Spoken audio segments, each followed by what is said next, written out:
Folks, we're just waiting on one more member. My apologies.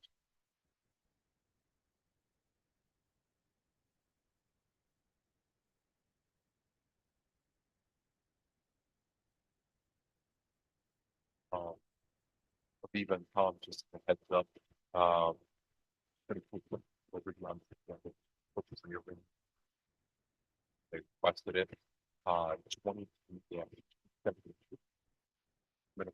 Greater opportunity. It's middle top of page 3.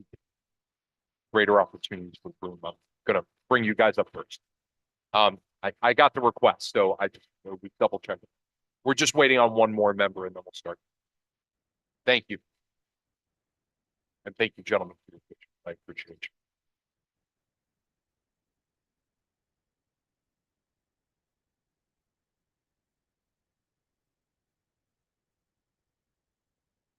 Oh.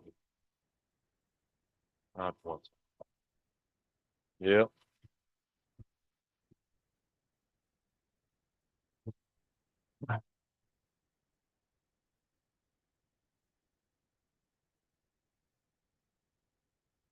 Evening, Joe.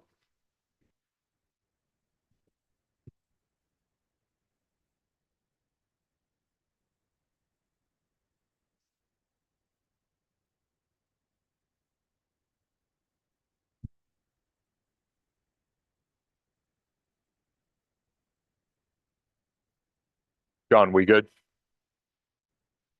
Good evening, everyone. Thank you for joining the Binghamton City Council work session, 6 p.m. Monday, 4 December 2023. Please stand for the Pledge of Allegiance. I pledge allegiance to the flag of the United States of America and to the republic which stands one nation under God, indivisible with liberty and justice. Clerk will call the roll. Madam Clerk. Councilwoman Rossetti is absent. Councilwoman Riley. Councilmember Friedman. Present. Councilman Burns. Present. Councilman Strawn is absent. Councilman Scanlon. Present. And President Scringy. Present. That's 5 here, 2 absent, Rossetti and Strawn. Thank you, Madam Clerk. A quorum is present. I'm going to take a little bit of liberty just for time purposes in relation to the agenda. At this time, I'd like to ask Greater Opportunities for Broome to come up and join us regarding RL 23-278 to authorize the mayor to enter into an agreement with Greater Opportunity for Broome and Shenango for use of ARPA funds to support the Munsell project for affordable and senior housing. Evening, ma'am. How are you? Good. Thank you so much for joining us. Floor is yours.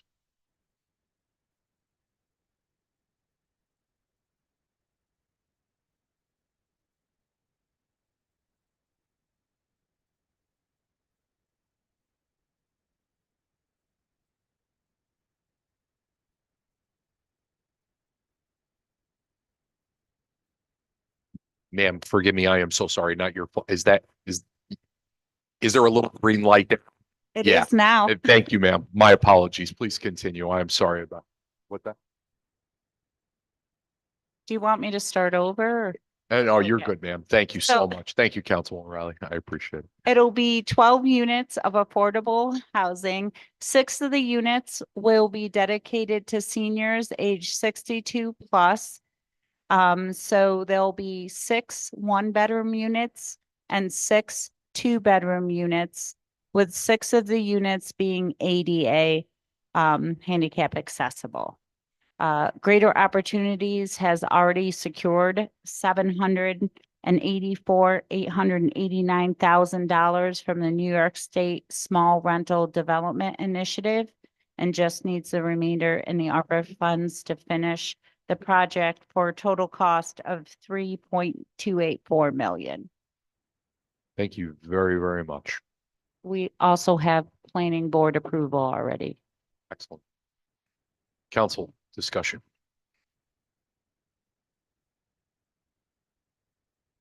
Councilwoman Freeman, please. Thank you, President Scringy. Hello, thank you so much for being here with us. So can you just repeat what you said where the other source of funding came from, the 700,000? New York State HCR Homes and Community Renewal Okay. Small Rental Development Initiative. It's called SRDI, SRDI. Okay. And, um, sorry, I'm just taking notes here. So where does your funding normally come from? Let's say previous to or prior to ARPA, where might you have funded this project?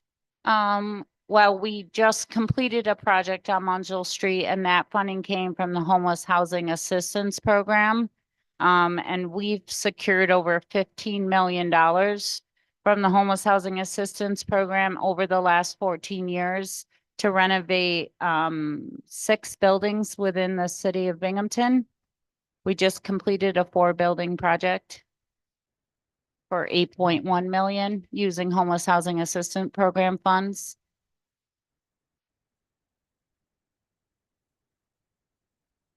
We've also used Chodo funds. We've used SRDI funds.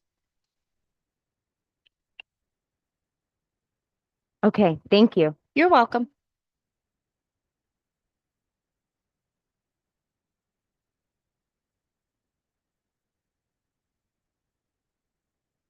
Yeah.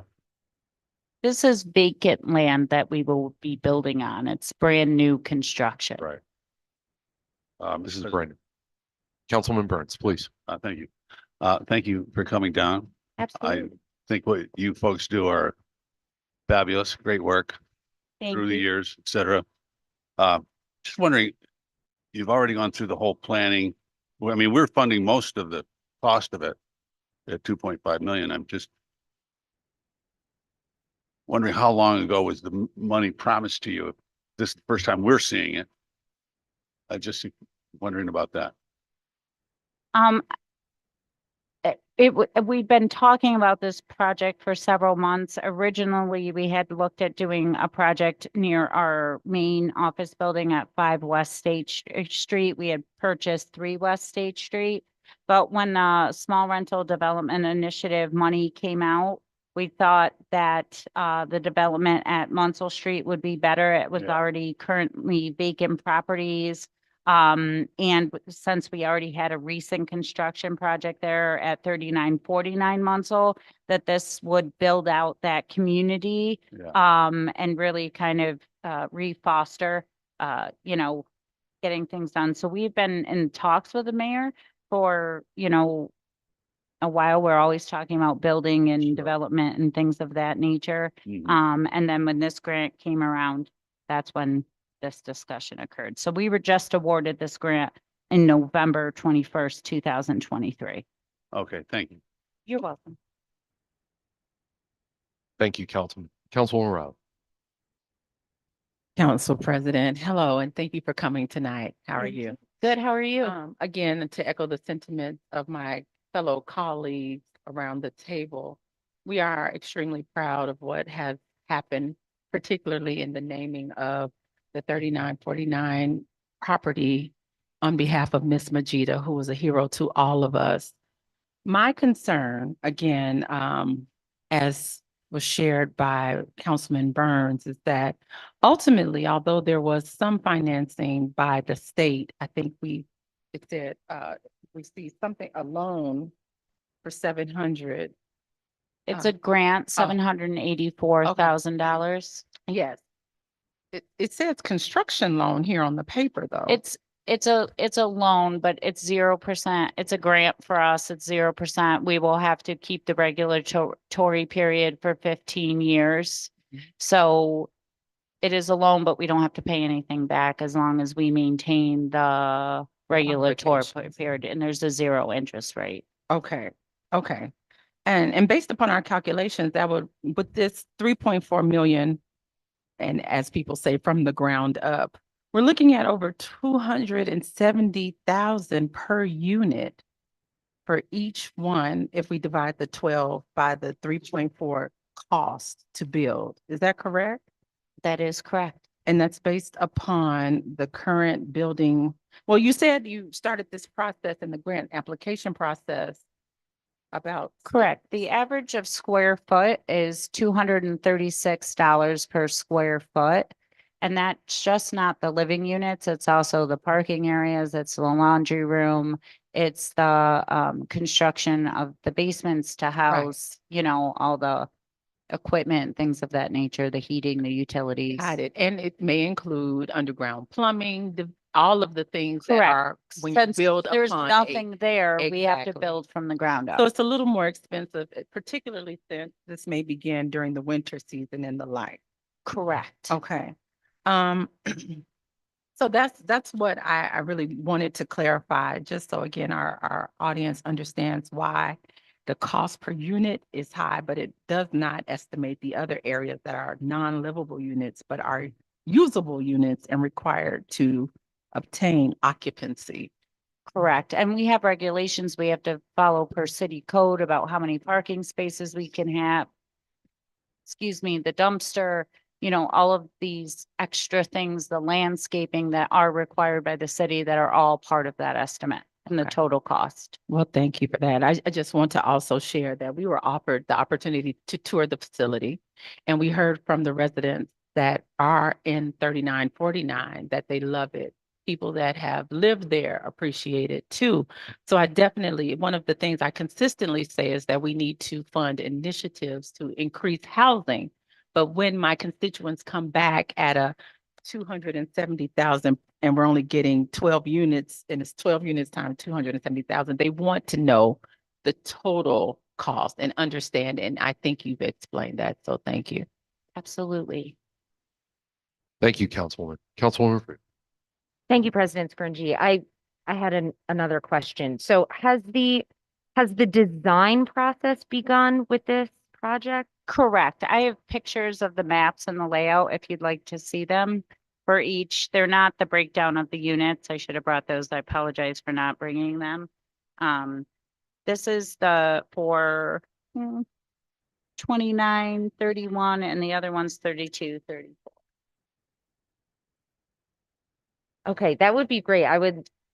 That would be so helpful to see. I'll give you a second.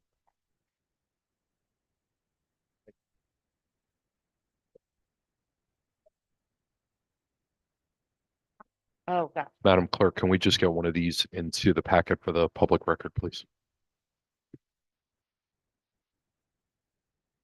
No, they're two different ones. Yep. So and this is going around.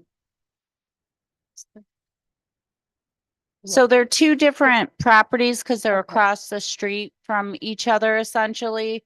So this one, if you're looking at this one, this is the one next to 3949 Munsell Street. So there's a building in between that we don't own.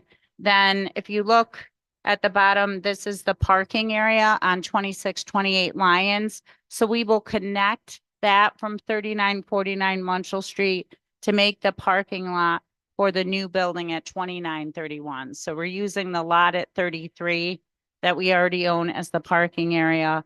And then 29 through 31 will be the two-story multifamily frame, 6 one-bedroom units. And the top units will have porches on the outside to look out, concrete walks to the sidewalk. And then the other drawing, that's this drawing.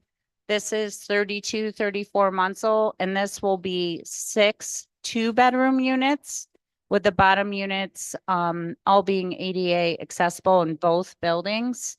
And then this is Munsell Street, and then we're purchasing from the city 75 and 77 Liberty Street, and that will create the parking lot in the back per code regulations for that building.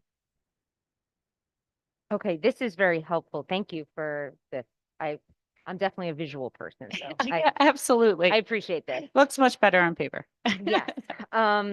So, okay, I have a couple of follow-up questions. So you Okay. said that OFB owns the lot that will become the parking lot. Is that correct? We own 29, 31, and 33 Munsell Street. We have, are in the process of purchasing 32, 34 Munsell and 75 and 77 Liberty Street. Sorry, can you repeat that? Sorry, we currently own 29, 31, and 33 Munsell Street. And then we're in the process of purchasing 32 and 34 Munsell Street and 75 and 77 Liberty Street. Okay. Thank you. So I'm wondering, since this is a new project, like new construction, I'm wondering if you have looked at any possible rehab projects and compared the price of new construction versus a potential rehab. We did, like I said, we just did 27 units in the city of Binghamton, rehabbing houses with historic value, including the one at 3949 Munsell Street. Which is beautiful, by the way. I want to echo Councilwoman Riley's. Oh, sentiments thank about that. you. And that total project was 8.1 million for 27 units. And the 18 units at Munsell was 4.5 million. So we're not that far off from cost wise versus new construction and rehab. You know, with this project, it's, we have to dig a foundation and everything like that, which adds to the additional cost. But then you have costs that are associated with rehab, with SHPO and putting back all the original stuff from the 1800s, that's not cheap either. And, these are average construction costs. I know people think of it as a large amount of money, and it is a large amount of money. But it is also the cost of building right now. Prices skyrocketed after COVID. And we haven't really seen them, they fluctuated, but they still remain pretty high. Mhm. Yeah, everything is more expensive now. So my last question, given the fact that this is, again, new construction, I'm wondering, or something that I hear a lot from my constituents who are struggling to find affordable housing is that it's very hard for families that need more than a 1 or 2 bedroom apartment because they have kids. And I'm wondering if there's any room for a higher number of bedrooms in this project. No, just because it's already been designed at that cost. So to add additional bedrooms would either one, eliminate units and we'd be building less units for the same amount of money. And the project was designed in mind with like a specific with the senior population and then workforce. So that's why we didn't choose, but like our other project that we just finished, we built 4-bedroom and 3-bedroom units into those current projects that we have that we just finished to accommodate larger families. So we have been very conscious of that in most of our projects. This project was designed with seniors in mind, which is why we have the smaller units. Okay, thank you for that explanation. I appreciate it. That's all my questions. Thank you. Thank you, Councilwoman. Any other discussion? Just for the record, for the RLs that are being circulated in relation to this project proposal, there's actually 2 of them, 277 and 278. So 277 is in relation to amending the actual budgetary line, and then 278 is in relation to the actual contract itself, I believe. So just wanted to give everybody a heads up. Thank you very, very much. You're welcome. Thank Appreciate you you. so much for your time. Thank you for having us. Greg, Jacob, thank you for being so kind. This time I'd like to introduce the Bonadio Group forward for an accounting discussion regarding the audit results from 31 December 2022. Gentlemen, the floor is yours. Thank you very much. Thank you. So you have a packet on top labeled independent audit results. We're going to go through that as opposed to flipping through that other giant stack of papers. It's sort of a summary of the audit results for the year. So again, this is related to December 31, 2022. The audit was completed back in September, it's just sort of a scheduling issue that we weren't able to get here until this month. So with that said, I'll talk about what we did, what we found, and some highlights in your financial statements. Starting with Part A, the scope of services. So we did an audit of your financial statements again as of 12/31/22. We did an audit of your federal refunds as required by the federal government because you expended more than 750,000 in federal funds. We did an audit of your New York State Department of Transportation funds. And we'll talk about those results in Part B. So we always point out the fact that these are your financial statements. Our job is to give an opinion on those financial statements. Our opinion related to them is an unmodified opinion, the highest level of assurance we can give on those financial statements. Basically a clean opinion. We did have one finding this year that we'll talk about at the end. We haven't had a finding since I think our first year of audits, going back to 2018, I think it was. We will point out that the city adopted a new accounting pronouncement this year related to GASB 87 and leases. Basically a lot of work to add an asset to your balance sheet for leased assets and the related liability to that. Not a lot of effect on financial statements themselves. Again, we did have one audit adjustment that resulted in a finding that we'll talk about. Basically, anytime there's an audit adjustment that we deem to be material, that results in a material weakness and an audit finding. The bar is pretty low on that. If essentially, if we find anything, you're going to have a finding. And again, we haven't had that a similar finding for 5 years now. So we'll talk about that at the end. No other difficulties encountered performing the audit. Your single audit was related to 3 programs: the Emergency Solutions Grant Program, Highway Planning and Construction, and an audit of your ARPA dollars. No problems there.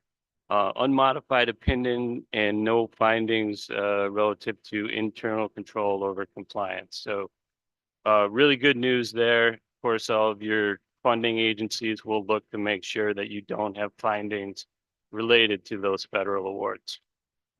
Part C is our key financial highlights, and these are just a couple things that we thought were important, and Jake's going to walk you through those. Good evening. Starting with the government-wide financial statements, you'll see on here there's page references to the financial statements themselves, so you can see the full detail, but these are the highlights we've carved out for you.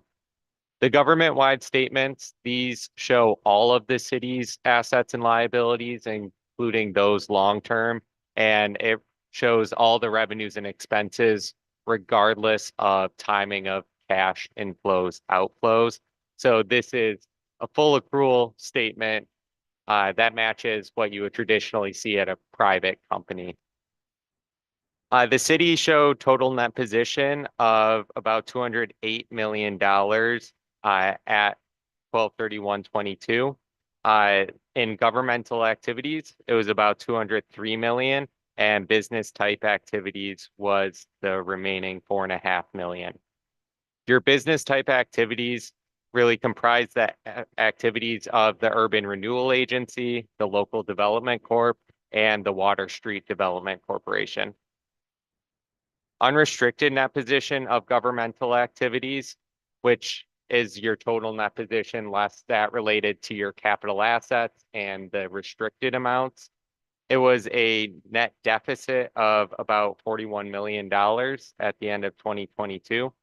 We like to point out that a major contributing cause of that deficit, as it is each year, is the liability that has to get recorded for retiree healthcare and the estimated actuarial valuation of that the city continues to pay as it goes.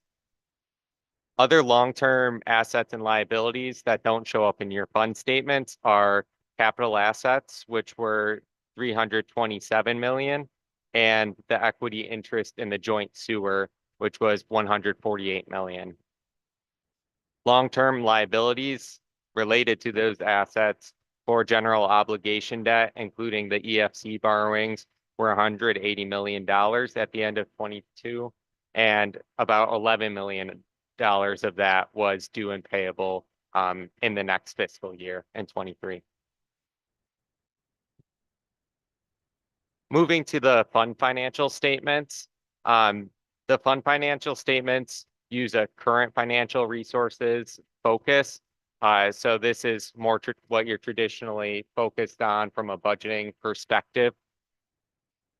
The city's general fund reported an increase of fund balance of $1.7 million, which was about $7 million better than the final modified budget expectation. Unassigned fund balance in the general fund was just under $5 million. And to put that in perspective, that represents about 7% of the general fund expenditures for the year. A couple of the highlights of the budget variances for the year. Sales tax increased by about $1.5 million from the prior year to about $16.8 million in 22. This was in excess of the budgeted amount by about $2.8 million.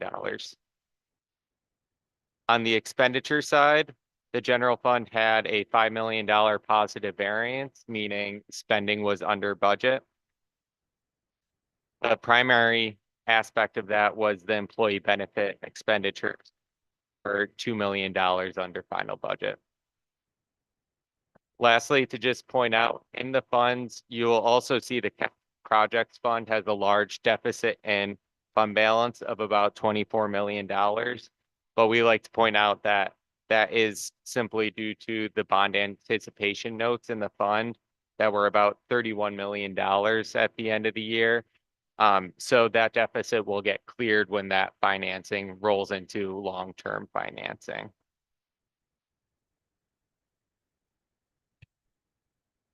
Any questions on the numbers at this point? I know they're, again, a bit stale since we're almost done with the next year. But I will point out that, a lot of these trends that we see here, we've seen across the state.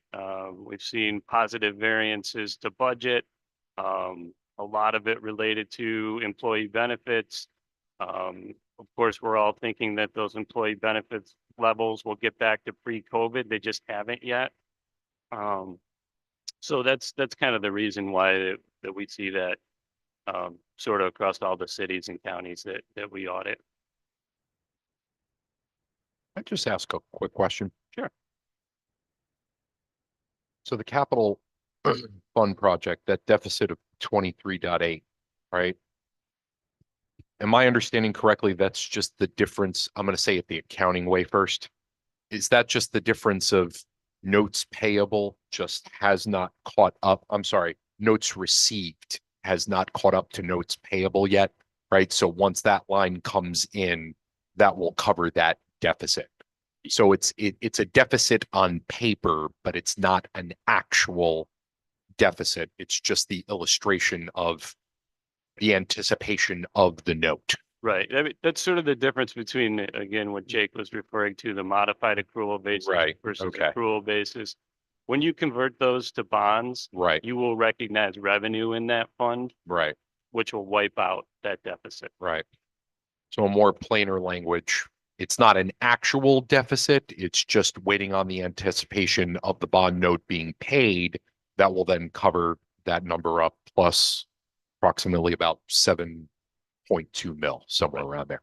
Excellent. Exactly. Thank you very much. Council, I apologize. Any discussion? Councilman Burns. Yes, thank you. The unassigned fund balance, 4.8 million. We've heard that the fund balance was 17 million. This was just a couple of months ago. I'm just wondering how 17 million became 4.8 million. So the short answer to that is fund balance has different components. There's unassigned, there's assigned, there's restricted, and there's committed and non-spendable too. So you have to love government accounting, but we always point out unassigned fund balance because that's truly your savings account. So those other categories that I mentioned, that's money that's been tied up for commitments that you've already made. So that's why we always focus on unassigned. So if, you know, that number was higher, that was probably the total fund balance at that point, including those other categories. Which the total at December 31st, 2023 was 17.6 million. Right. Okay, what was that now? The total at the end of December of last year was 17.6 million All those of listening, everything. right? those And then But as far as 4.8 money that we actually have to spend, that, because that money's already been spent, except for 4.8 million. Is that correct? The No. rest would be, it's set aside for particular purposes. Right. So if it's restricted, there's some sort of restriction on it. Or if it's assigned, it's because it's been encumbered Right. or committed to budget purposes. Thank you. So again, and thank you, Councilman Burns, for asking that, right? But just to add on to that, to get onto the record, the difference between the 4.8 and the 17 does not mean that the other expenditures are not spendable. It depends on the category or their designation. Right. So that's a very big misunderstanding about, which I appreciate the question. It's a very big misunderstanding about fund balance. So for example, a couple years back, the body voted to allocate, say, for example, I think it was $1 million toward any future increase payments with respect to employee benefits, right? So that has been allocated. It's still a part of our overall fund balance. So that's the difference between the 17 million, Councilman, that you were talking about, which the Bonadio just denoted that was the number you had heard, and the difference Right. between those two. But Go ahead, But Councilman. ultimately, Yeah. isn't that money all promised somewhere else? Whether it be to employees or whether it be if it's promised, if it's restricted, if it's whatever, if we have a new project that we're going to come up with, that we have to spend the fund balance on, we then only have 4.8 million to Unless the choose project, from. unless the project falls in one of your restricted accounts. Yeah. And then you could use the restricted account So as well. Right. what is the restricted account? What is it restricting? Well, no. The account line is not restricting. It's restricting based upon. So here's a perfect example. ARPA dollars could be restrictive in the sense that by the law that was passed by the federal government, ARPA funds can be spent on anything that falls within 8 particular category buckets. So those funds could be spent on anything, as long as they fall within those 8 category buckets. It doesn't mean that those funds have either A, been encumbered and already spent, or B, also allocated. It's a technicality, and these two fine gentlemen are way smarter than I think any of us might be, unless somebody's got a CPA here that I don't know about. But it's just important to understand restricted doesn't necessarily mean it's already been promised to thing X. It doesn't mean it's not available. That's the thing. That's the thing I'm trying to communicate forward. It's a really good question you're So asking. do I we agree with do we have in our charter that we need a certain amount restricted within our fund balance, or do we No. decide what was? how We much is decide gonna what that restrict? is. Okay, Yeah. thank you. And a lot of time the restricted category is driven by outside sources. So Right. again, a funding source might say it's restricted for this. Yeah. The committed fund balance is something that and I'm not sure we even have any this year. We don't have any committed fund balance, but that would be something that you as a council decided, and, you know, as a council, you could undecide that, but we don't have that this year. Assigned is the same thing. Like Jake mentioned that in last year's budget, you had $5.2 million assigned for the current budget. So that's where the assigned part of it comes in, sort of to balance the budget. Thank you. Thank you, Councilman. Councilman Scanlon. Not a problem. Go ahead. Anything else, gentlemen? Just real quickly, I'll go Please. over that finding that I talked about. Again, material weakness in internal control over financial reporting as a result of the audit adjustment that we described down below in the capital projects fund. I will point out, this is sort of part of the reconciliation process at year end that needs to happen when you're looking at expenditures and grant revenues that should match those particular funds. This happened outside of the finance department. So again, when you look at those grants that are managed outside of the finance department, certainly that creates some level of risk to make sure that those corresponding revenues get booked. And again, it's sort of an accounting entry at year end, but an adjustment that was certainly material to your financial statements. Thank you. Councilman Scanlon. So I'm clear on this. So you said it was done outside the financial department. But the financial department should reconcile at the very end, right? Okay. Yeah. All right. So I'm clear on that. So if it happens outside the financial department, how did this happen, or where did it happen? We have any idea on that? We think it was related to a project being managed by the engineering department, I think, if I remember correctly. And again, so that information has to travel back to finance to make sure that you book that entry to true up the revenues and the expenses. So and the unfortunate part of the thing is, again, it's an accounting entry. We want to make sure that our revenue balance our expenditures when they've been earned. But it wasn't like a receivable. It wasn't like they've gone out and, claimed reimbursement that they weren't tracking. Okay. Big But it- difference in my personal opinion, but Okay. But again, this is something the financial department should have reconciled. Yeah. Correct. Okay. All right. Thank you. Thank you, Councilman. Or any other discussion? I think again, that reconciliation process is key in having the right level of staff there is important to be able to do those year-end reconciliations. Thank you. Excellent. Thank you both very, very much. Appreciate you. Thanks for your time tonight. Thank you. Have a great night.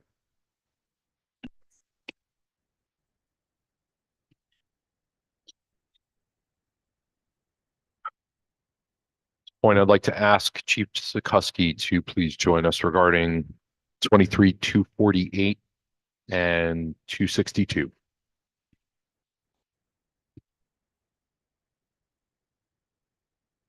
Evening, Chief. How are you? Good to see you, sir. Floor is yours, Chief.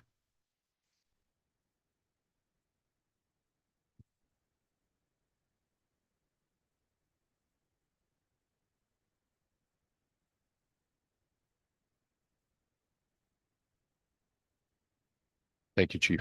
Council discussion. Please continue, Chief.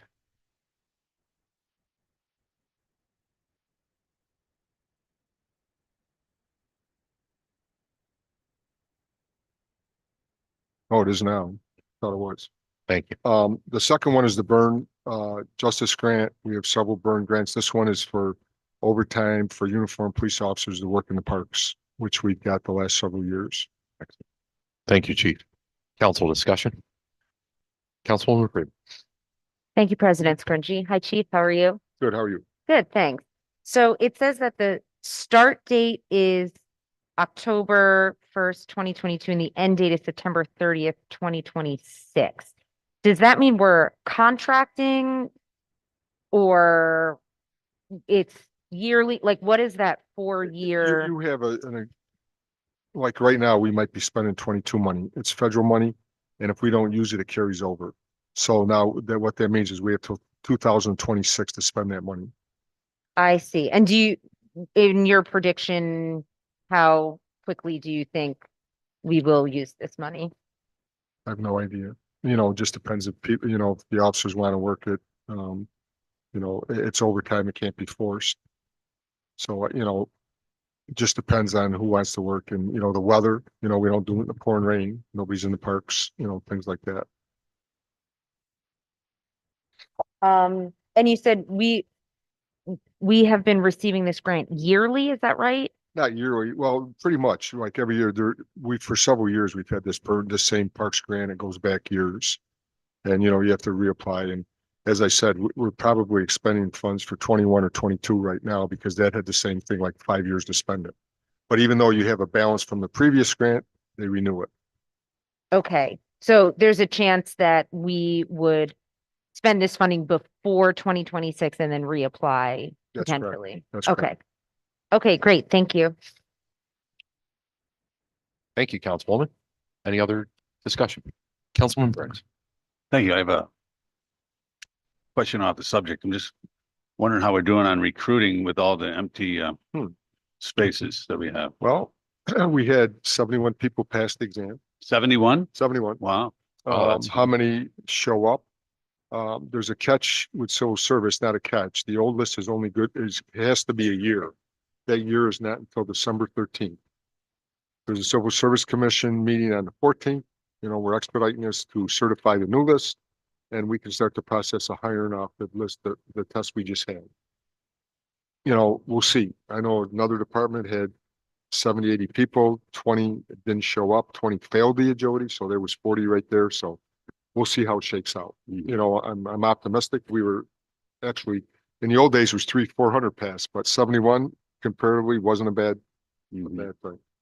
Chief, 20 people failed the PT? For another agency a couple of weeks ago. Really? Historically, around the state, it's always been that 45 to 50%. Yeah. If kids are 22 years old, they come in and they fail the PT. Every year, every time you give it, there's a pretty good percentage of people fail it. And it's not that difficult. Thank you, Chief. Thanks very much. Councilwoman Rob. Thank you, Council President. If I can, I want to go back to RL 23-248 while we have Chief Sikorsky now on the mic. Because I Please. couldn't hear, and I didn't know we moved that quickly to the next. Please, of course. So, this legislation, it is an amendment, of course, end of year amendment to fund some things that are stated as over budget. Are these the line is not currently over budget, but we are projecting that with some amendments, this will cover the gap to the end of the year? Both. Both. I Okay. believe the overtime budget is been expended. We might be over. Fuel, that's going to get us through the year. A lot of these things, so I don't have any control over. That's set by the controller's office and Lori at budget time. They use some formula for our fuel. Mhm. Same with the school guards, that's set up there. The overtime, you know, that's plays in my hands.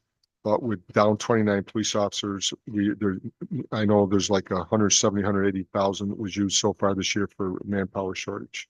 Okay. And the school guards changed how? I don't know. I asked Chuck that when he was here. Oh. I just don't quite get it why what was budgeted was set by Chuck and Lori Okay. by averaging and how many school and union raises and stuff like that, or whatever we paid them. Okay. So there was no hiring increase in terms of the number? Today we had 6 school crossings, the cops covered. So we're always short. Okay, so we're short of crossing guards, but we have, Well, we're not necessarily short. We might be up to the number of corners we have, but they don't show up a lot. but then we are short the budget line. Because we've expended for a certain number that we've not necessarily met, but Right. now we need additional funds, but we don't know why. Well, whatever, I don't know why they budgeted what they budgeted to start the year, Oh, but it's short now. That's gonna have to be we'll have to look into it further with Chuck and Lori, you know, Okay.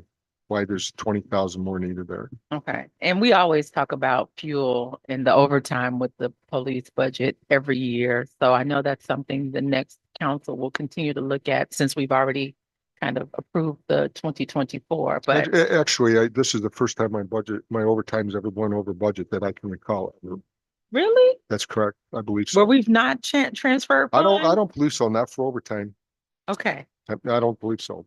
okay. But there's this manpower shortage that's what the big downfall is this year.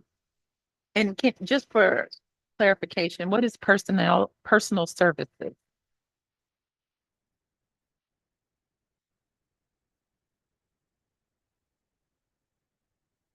I guess I'm not sure. So we can follow up with Chuck and Lori? It says temporary services. I'm just trying to think. We don't. Um, yeah, I'm not, it's. It's in the regular, I'm not sure what that is. Okay, on the budget, for that line, A3320.5100, it does, for 2024 at least, say that is for the parking meter checkers and That's what, longevity. okay, that's what I was thinking it is, but, that's the two guys that write tickets. One's full-time, one's part-time. I thought it was a different budget line as I looked here, budget line, but and I do see now it's 33, not 31. So yeah, that's the that's the two guys, one's part-time, one's full-time. And so we under budgeted for their salaries as well. Not necessarily. The temporary guy might be working more hours than originally, when the full-time guy says he's on vacation or something like that, and the guy works part-time will pick up hours. Thank you for that. That concludes my question. Thank you, Councilwoman. Any other discussion? Chief, thank you very much. Thank you. Have a good Appreciate night. you. I'd like to ask Chief Gardner to join us at this time regarding RLs 250 and 276. Evening, Chief. How are you? Good evening. How are you? Good. Thanks for joining us. Floor is yours, sir. Glad to be here.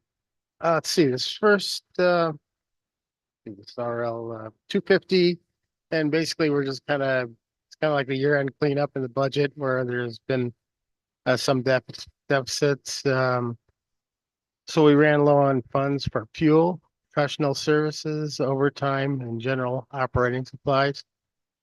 And so we found money in the budget from out of title, AL time, temporary labor, EMS supplies, gas and heat, equipment repair and maintenance, and personnel services.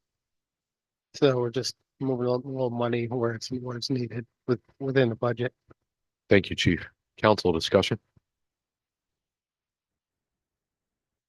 Councilwoman Freeman. Thank you, President Scrungy. Hi, Chief, Hi. how are you? Good. How are you doing? Good, thank you. So I know that everyone cites, Chuck waves his magic wand and that everything evens out. But I noticed that I'm wondering if you could explain the differences between, for example, temporary labor and personal services versus professional services. Okay, temporary labor is money that was allocated if our administrative assistant was off for maybe an extended period of time. We would bring in a temporary a person to fill that position if needed. We haven't needed it this year, so that's why that money was available. And you said personnel services? Yeah, it's just, Okay. I noticed it's going from personal services to professional services, Okay. Okay, so the personnel services on the left, that's money that's still in the fund balance or our fund balance for unfilled positions. So the money's there, but it's not being used because of vacated positions. So if you look over on the right to professional services, that's our billing company that collects revenues from ambulance transports. And so we pay them a percentage to collect that money, go out and like I said, retrieve those funds, and it's based on a percentage, I believe.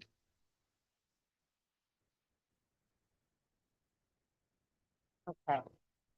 But I have the budget for 2024 with me, so I know that it's not exactly, but the line I have it in this budget, A34, can you just double check up the right line? A3410.54110. I have that as vehicle park.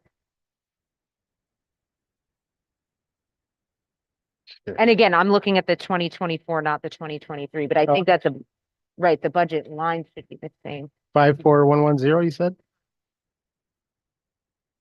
Oh, so I guess that's just a typo maybe. It's 54410 is professional services. 54110 as it's written in this RL is vehicle park. Oh,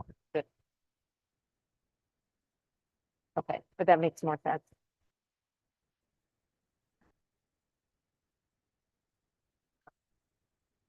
I'll let Chuck know. Thank you, Council. Okay. All right, well, that makes more sense. Thank okay. you. Great. Thank you. Chief, 276, please. Okay, this is an RL to extend the municipal corporation agreement with Frito-Lay Corporation and the Binghamton Fire Department for confined space services, rescue services, and they're located out in Conklin, New York. And that's just something we've been doing for a lot of years. So we, they have a lot of confined spaces out there. There's a limited egress and entrance. And they specialized equipment, special rescue techniques. So when their confined space enters, their team enters a confined space, we back them up.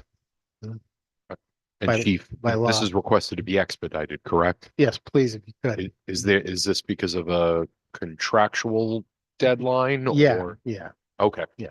For the safety of the backup position that, absolutely. yeah, our fire, obviously. Okay, thank you. I appreciate that. Council discussion. Sorry about that. Seeing none, Chief, thank you very much. Thank you. Appreciate you. This time, I'd like to ask Steve Carson to please join us concerning 23-264.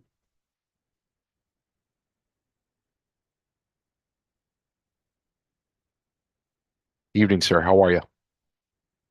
Evening, I'm doing great. Good. I am asking, was planning on presenting for Juliet Burling, RL 23256 and 23257 as well. Could I do them all at once? You beat me to the punch, Steve. The floor is yours. Okay, great. Thank you. Thank you very much. So the first one will be 23264. This is a requirement from New York State Housing Community Renewal Grant for the elevator at the BHA Tower. That is finished. For that grant requirement, we need to have a final public hearing and a pronouncement of the status of the project. So I am requesting that public hearing and pronouncement well, I'll do the pronouncing, but that public hearing be scheduled. I believe I was expecting the 20th to give time from the next business meeting to the one after that. Thank you, Steve, very much. Council discussion. Seeing none, Steve, please Okay. continue. The next one, 23256 and 23257 are essentially identical. These are updates to the existing budgets for planning and zoning and HUD amendment housing. This is just a cleanup of items pulled from the wrong account. So this is just simply an accounting method to correct that issue. Excellent. Council discussion. Seeing none, Steve, please continue. That would be it. Those would be. Did you two. get both? Oh, Yeah, okay. 256 and 257 are. There was only two there. Thank you. Sorry. My bad. I thought that bled onto the next page. I was wrong about that. Council discussion on anything? Seeing none, Steve, thank you very much. Thank you very much. All right. At this time, I'd like to ask Mr. Ed Crum to please join us regarding RL 23-258.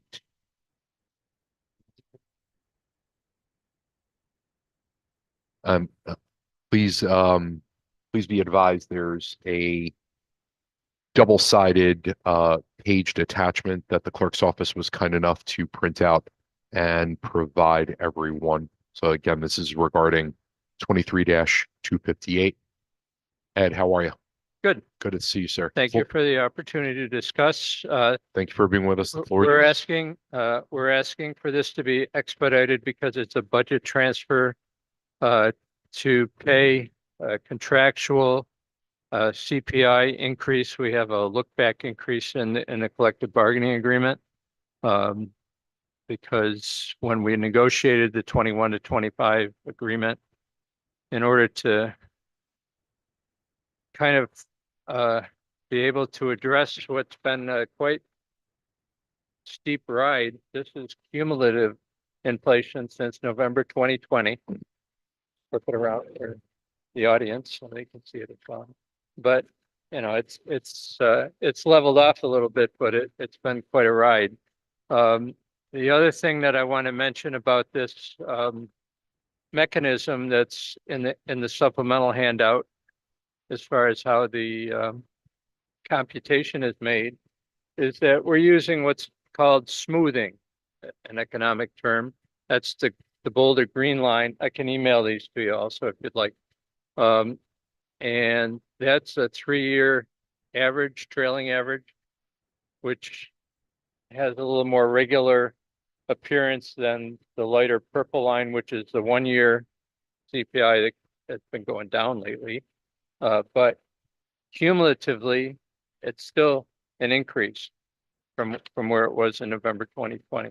So we developed in our labor negotiations, and I'm on the personnel committee as well as being the chair of the finance committee. We developed this mechanism that will serve us into the future to give what I believe is some economic fairness to the bargaining unit employees, so that we're not locked in to a 2.5% number arbitrarily that was selected back at the time this was negotiated. And what the computation does by taking the 24 observations is it results in an index of 5.16%, from which the 2.5% that's already in the contract is subtracted, results in a 2.66% additional look back adjustment. That's paid in a lump sum. Although the last couple paychecks in the year might be done by increasing the rate, because mechanically that's what they have to do to make the payments come up, but it's not a permanent increase. And we're asking for a transfer of a total of $49,534 for this for 2023. $40,787 comes from the contingency fund, and $8,747 comes from the salary adjustment line. The reason that we need the money from contingency is because there was a modification to the collective bargaining agreement and this particular computation that occurred in the middle of this year. Obviously, the budget's already locked in for the year, and so that's why we're here for a budget transfer, because we couldn't predict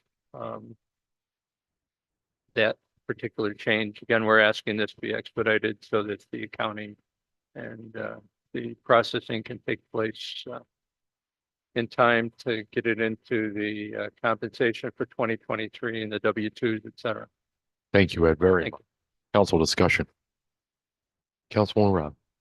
Thank you, Council President. Hello, Ed. How are you doing? Okay. I just want to say I publicly and on the record, I appreciate all the graphs you always bring so that we can visually depict what you are presenting. Even when you're not on the mic, you'll hold the graphs up in the audience. I hate that we don't have them via email, but I'll send them after the okay. fact. No, for you, no, so it's you have it okay, Before it's you vote okay. on it. But again, it helps us also. I know our constituents can't see them Right. either, but it really helps us understand what you're presenting Right. in a nice, concise manner. So thank you for that, and You're welcome. continue to do it. You're welcome. Thank you, Council. Any other discussion? Councilwoman Freeman. Thank you, President Scrungy. Hi, Ed. How are you?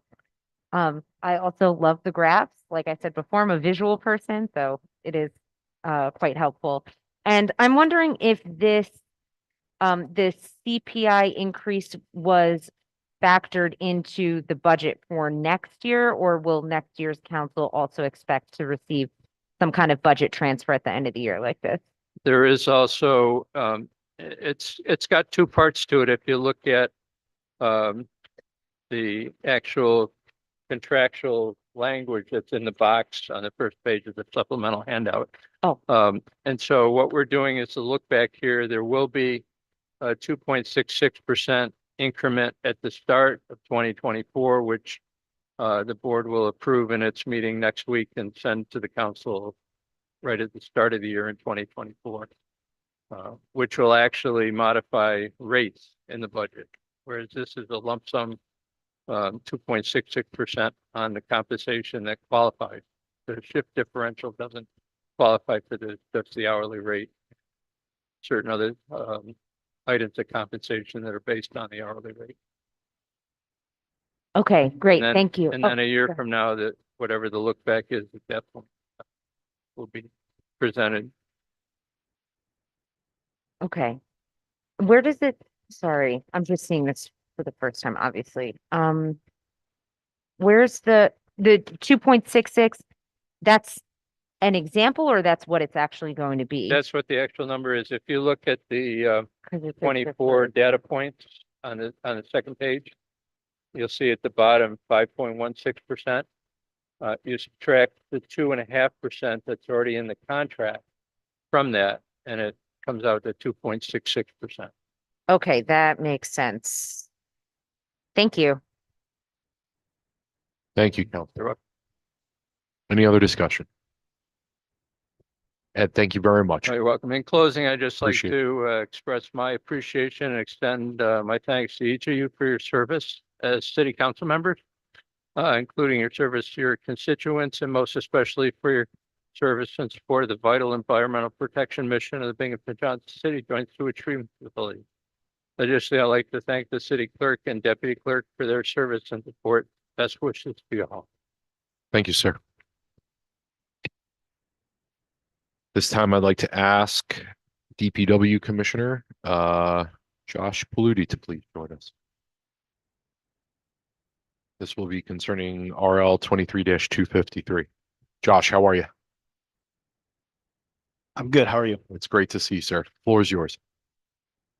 RL 23-253 to amend the 2023 refuge budget to cover retirement, fuel expenses, and tipping fees. Council discussion.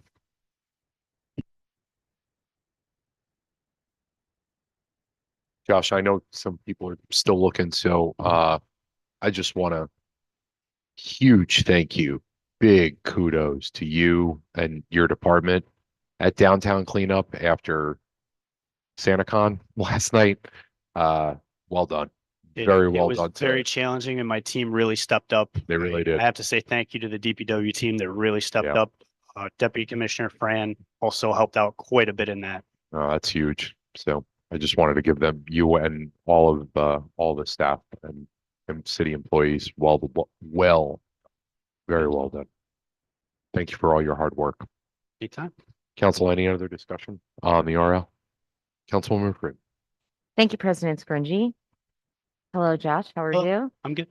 Yeah, SantaCon was interesting. I had to drive downtown a couple of times and I was like, that was nerve-wracking. Anyway, so thank you. So I see here that there is a approximately $53,000 increase in the Public Works charges revenue line. Where is that coming from? The revenue line. Yeah, that's gonna as in come what- from- Oh, from, sorry, like, go ahead. The bags and things like that. So, I mean, that's great that there's $53,000 here. We underestimated the amount? Yes. Okay. Oh, great. Okay, thank you. Thank you, Councilwoman. Any other discussion? Josh, again, a huge thank you and thank you very much. Appreciate you. Thank you. This time I'd like to ask Water and Sewer Commissioner Jeff Kruger to please join us.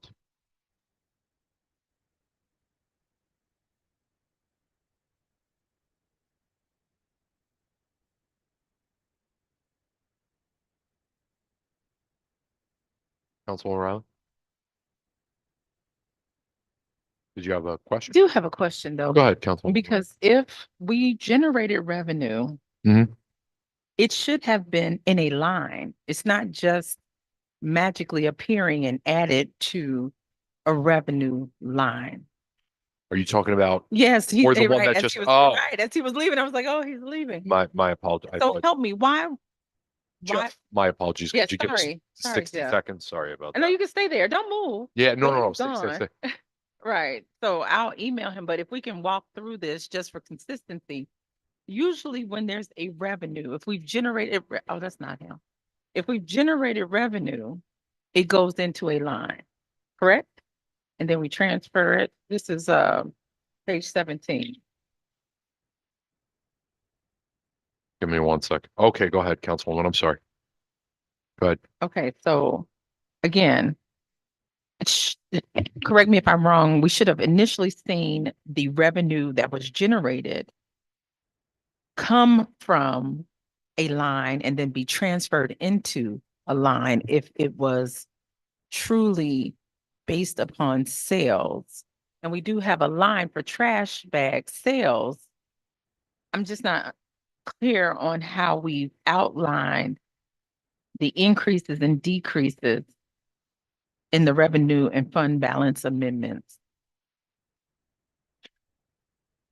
So you're talking about column 2, Yeah, where it says row 2. increase, decrease? No, row 2, the 52,960. Gotcha.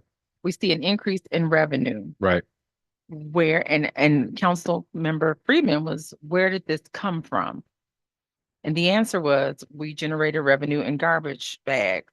So then we should have seen a transfer up at the top from the line for trash bag revenue if we're moving.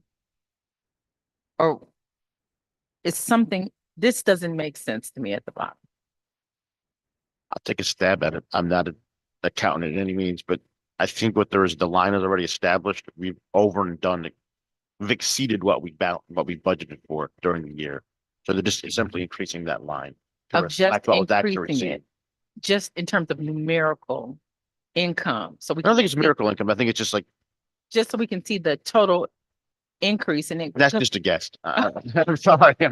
Because we can continue to sell bags, but then there's a revenue line and then it would change or we're transferred to another line so that we see the consistent inflow of funds because of that sale. No, I get the question and it's a good one. So my experience with these things, the reason why there's no transfer from line is because it's not actually being transferred from anything.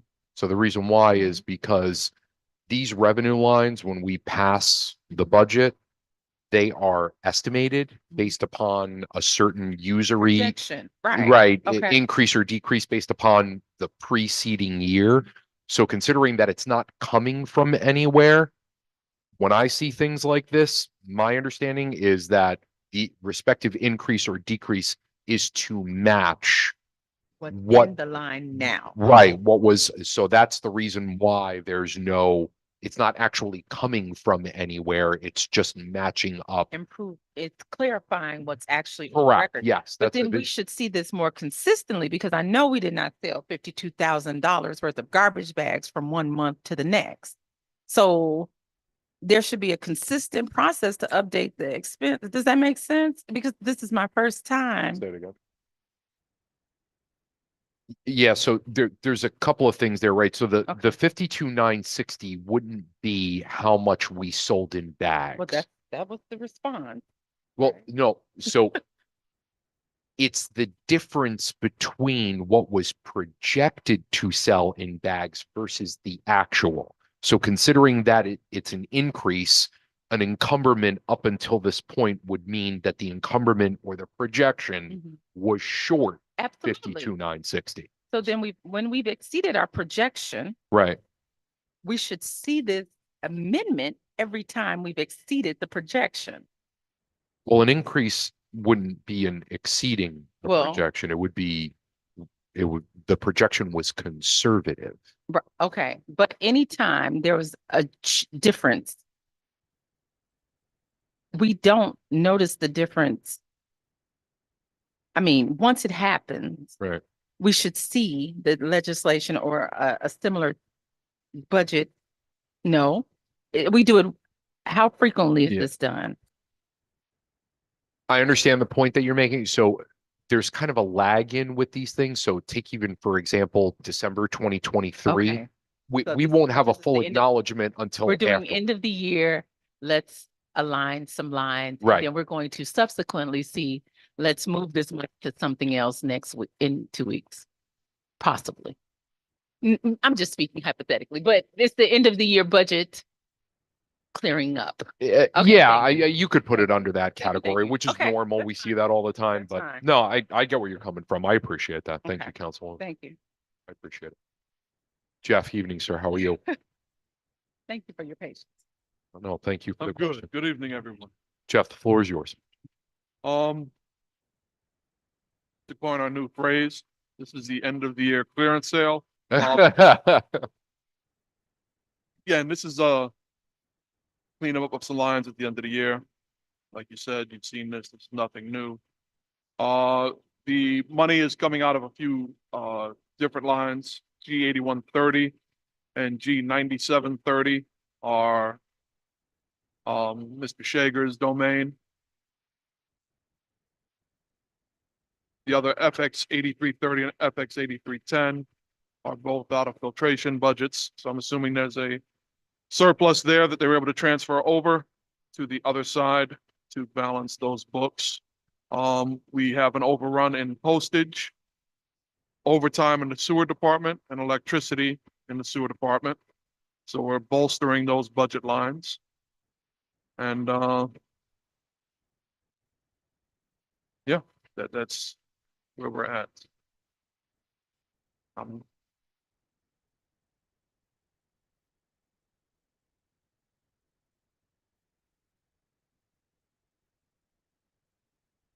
Jeff, thank you for that information. So I believe we actually had a member step out for a moment. So considering there's no quorum right now, I'm going to unilaterally just hold us over for about a 5-minute recess, just so we can.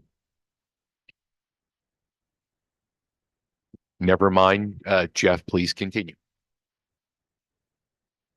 Poor Jeff, you are a gentleman and a scholar this evening, sir. Yeah. Go ahead, Councilwoman Friedman, please. Thank you, Jeff. President Scringy. Hi, Jeff. How are you? Good, how you doing? Good. So if I remember correctly, there was a little bit of reorganization in your department. We added a new position. Is that right? Or did I make that up? Your face is telling me I made that up. During budget, right? For next year? For next year, there's going to be a new water filtration plant operator. Right. Okay. Starts beginning in January. Right. Okay. So I didn't make it up. No. So I'm wondering if you predict that that new operator position will prevent all of this overtime for next year? All no, some yes. Okay. Can Yes. you elaborate, please? 25 to 30% of it. Of this overtime will be eliminated by that new, If you were to take the overall budget line, a good 25 to 30% can be eliminated with the addition of a trained operator. But again, that takes a few months before we'll really see the results. oh, thank you. Okay, great. Thank you.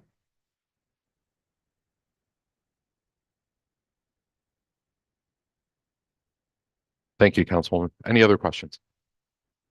Seeing none, Jeff, thank you for being so kind and so patient.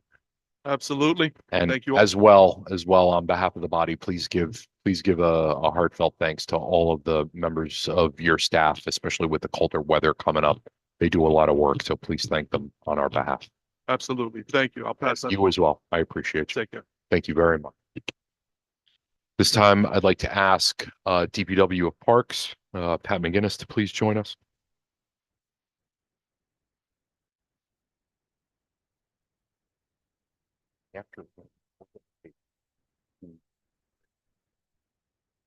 Hey, how is everyone?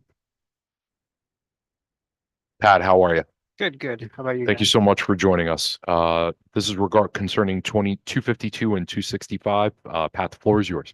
Yeah, 252 is, as Jeff said, everyone else, year-end cleanup.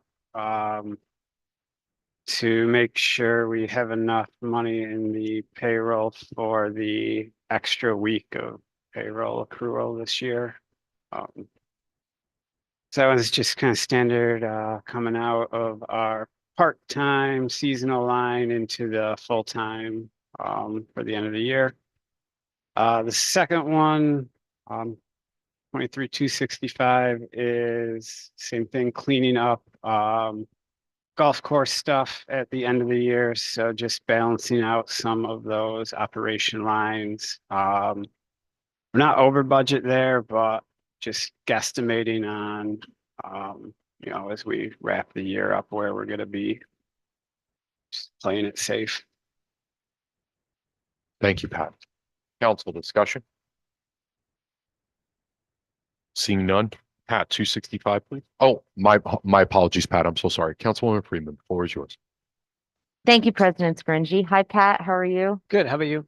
Good. Thank you for your patience again. Packet a Thrilling, doozy. thrilling stuff. Yeah. Okay, so I know that these are different budget lines here, and this is kind of just balancing everything out. Mhm. But I noticed again that we're kind of transferring from similar lines to similar lines. So for example, we're transferring money from the food and beverage line into another food and beverage line. And same thing with there's golf maintenance labor, and we're moving that into another golf labor line. Yeah. So can you explain just like why this money is being moved from like similar line to a similar line? Yeah, the golf course is particularly tricky. Especially each year we ramp up more and more activities. So this year, bar and kitchen, restaurant open, so it's a guessing game a little bit of where exactly we're gonna fall, without, historical data behind it to back it. So, some of it went from, food and beverage, the actual, buying the chicken wings and beer, to making sure we had someone there to serve it, that type of stuff. So, it's basically, since, we're still bringing this on, adding more different things every year, it's kind of a little bit of a guessing game at the beginning of the year to where exactly we land.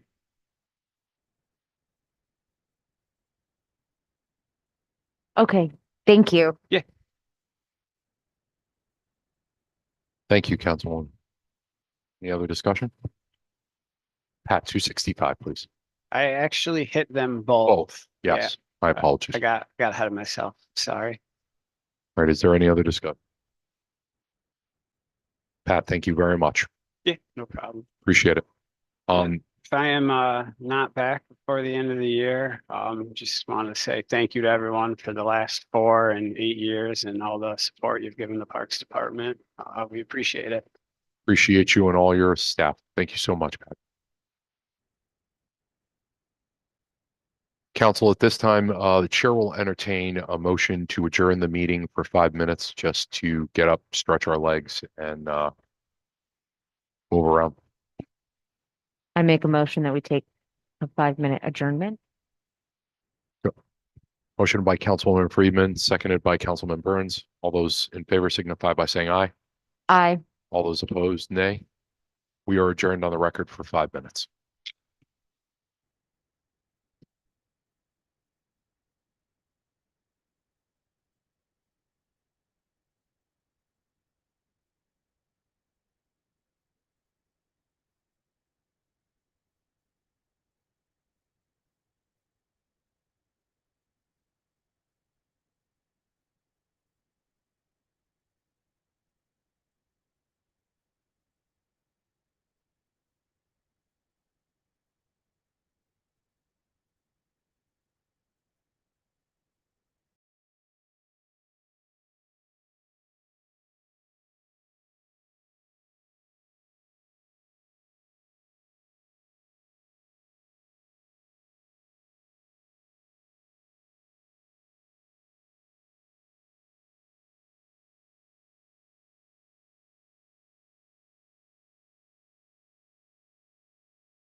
All right. This is the reconvene of the motion to take 5-minute recess. Clerk will call the roll. Madam Clerk. Councilwoman Resonetti is absent. Councilwoman Riley, Present. Councilmember Friedman, Present. Councilman Burns, Present. Councilman Strawn is absent, Councilman Scanlon is absent, and President Scringy. Present. That's 4 here, 3 absent, Resonetti, Strawn, and Scanlon. Thank you, Madam Clerk. This time I would like to ask Deputy Mayor Megan Hyman to please join us.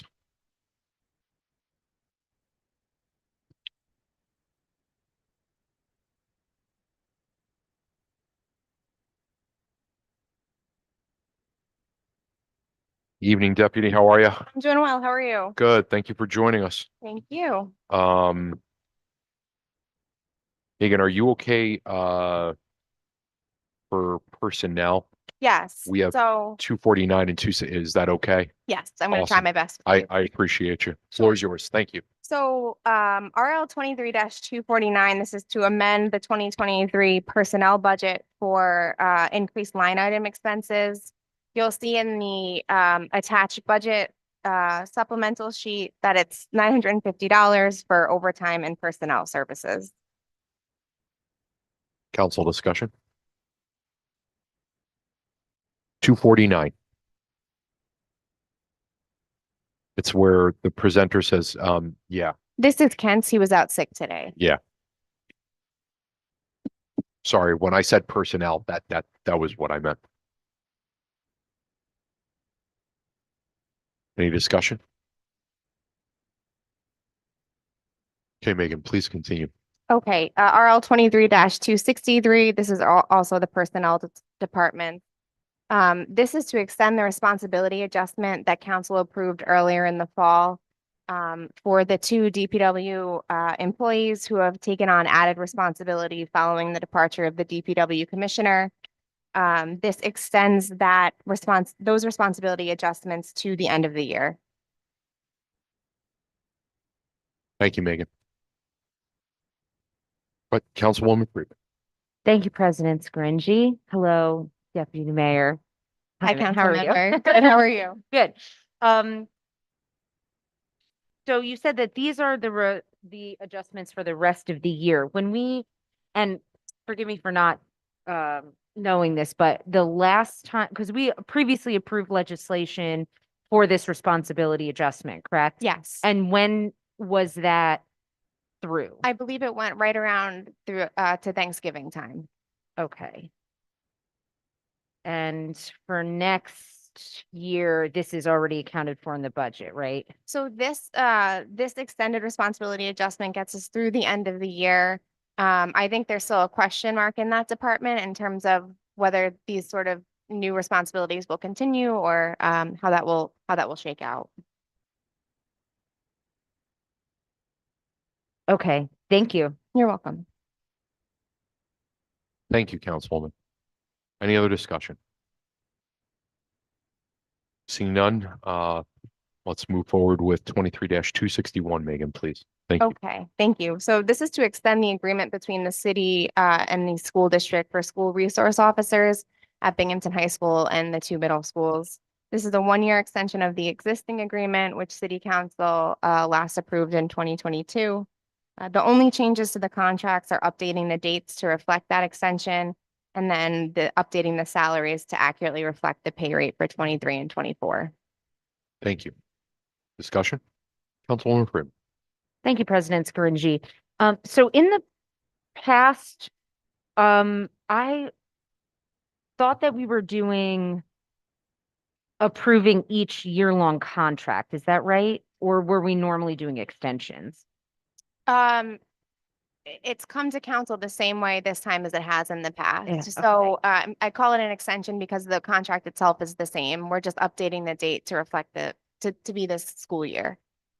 Okay, so this is the same way that we've done it in the past. Okay, great. Thank you. You're welcome. Thank you, Councilwoman. Megan, 23-246, please. Okay, so this one and the next several RLs are some end of year budget items as finance is looking to close the books on 2023. So I will go through them one by one, best I can. 23 to 46, this is to amend the 2023 general fund budget to account for higher than anticipated or budgeted for retirement expenses. We're asking for this to be expedited so finance can get this paid and closed out.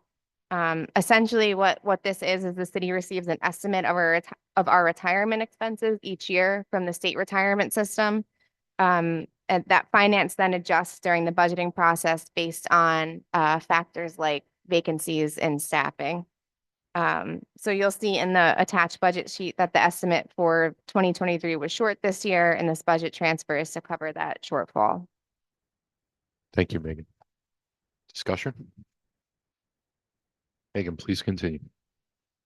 Okay. RL 23-247. This is to amend, another one to amend the 2023 general fund budget. This time to account for an increase in electricity and street light expenses. This is connected to an issue we had last year with how NYSEG had been billing the city. So this transfer addresses some of that, and the funds here are coming from other electricity lines in the budget and revenue from interest. Thank you, Megan. Discussion? Megan, please continue. RL 23-259. This is again transferring funds to cover 3 lines with shortfalls at year's end: Social Security, unemployment, and disability. Budgeting for this is based in part on the number of positions we expect to be filled throughout the year, as well as the number of vacancies. And we also had some positions funded in whole or part with ARPA dollars. And that funding in some cases covered the salaries only and not corresponding benefits like Social Security.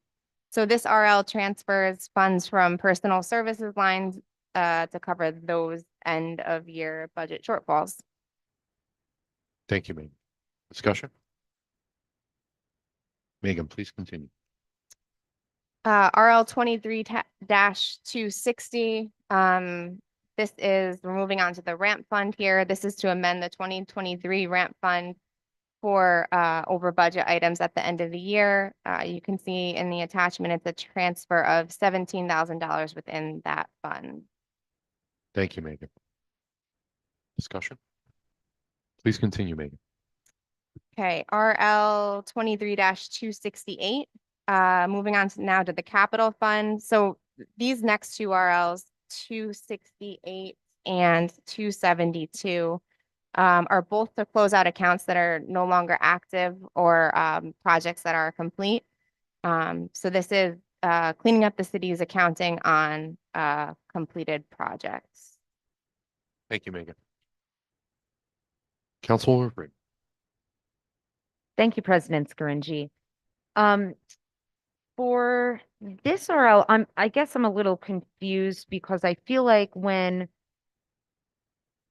normally when we close out lines that are no longer active, it's just sort of an RL kind of declaring that.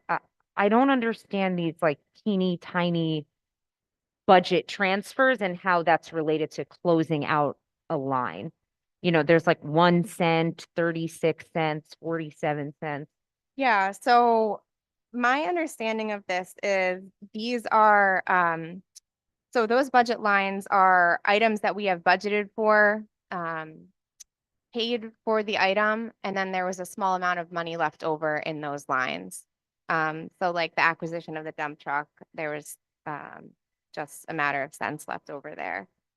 And then the following RL, to give you a different example, it has kind of a larger figure, the 79,000 for 435 State Street, the Restore New York grant.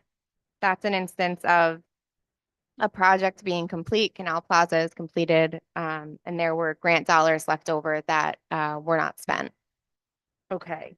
So then would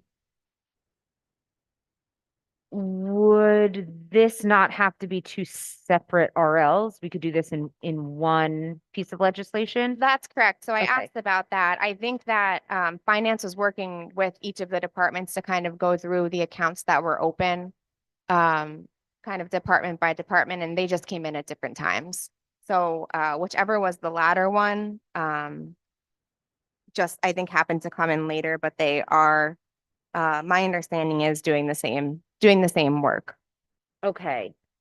And for the bond redemption line and the serial bond line, those both being the same amount, could you explain that, please? The best that I can. Okay. Yes. So that is a typical accounting practice for bonding. The way that finance explained it to me was that is essentially all money that we city council had approved the city to bond for, but was paid for in another manner. So that bonding was not needed. Okay. And Chuck Shager would be able to speak much more clearly than I could about that specifically. Right. Chuck and his magic wand. Okay. Thank you. There's one other thing. I was contacted by one of my constituents who was confused about the fact that we're conducting business without a quorum and was requesting that we could say on the record why that is, because we mentioned it, but it was evidently we didn't say it on the record. At this point, nothing else is being signed out. This is only informational. Can't be anything beyond that. Okay, thank you. Those are all my questions for this RL. Thanks.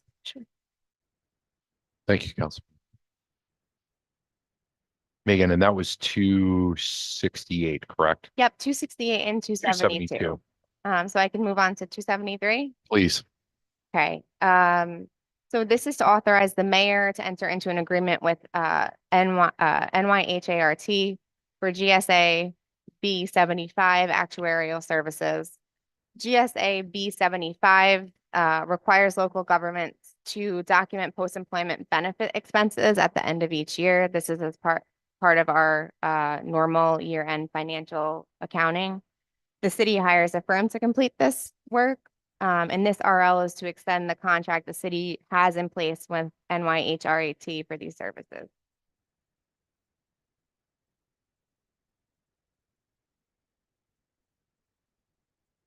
Discussion? Megan, just to get on the record,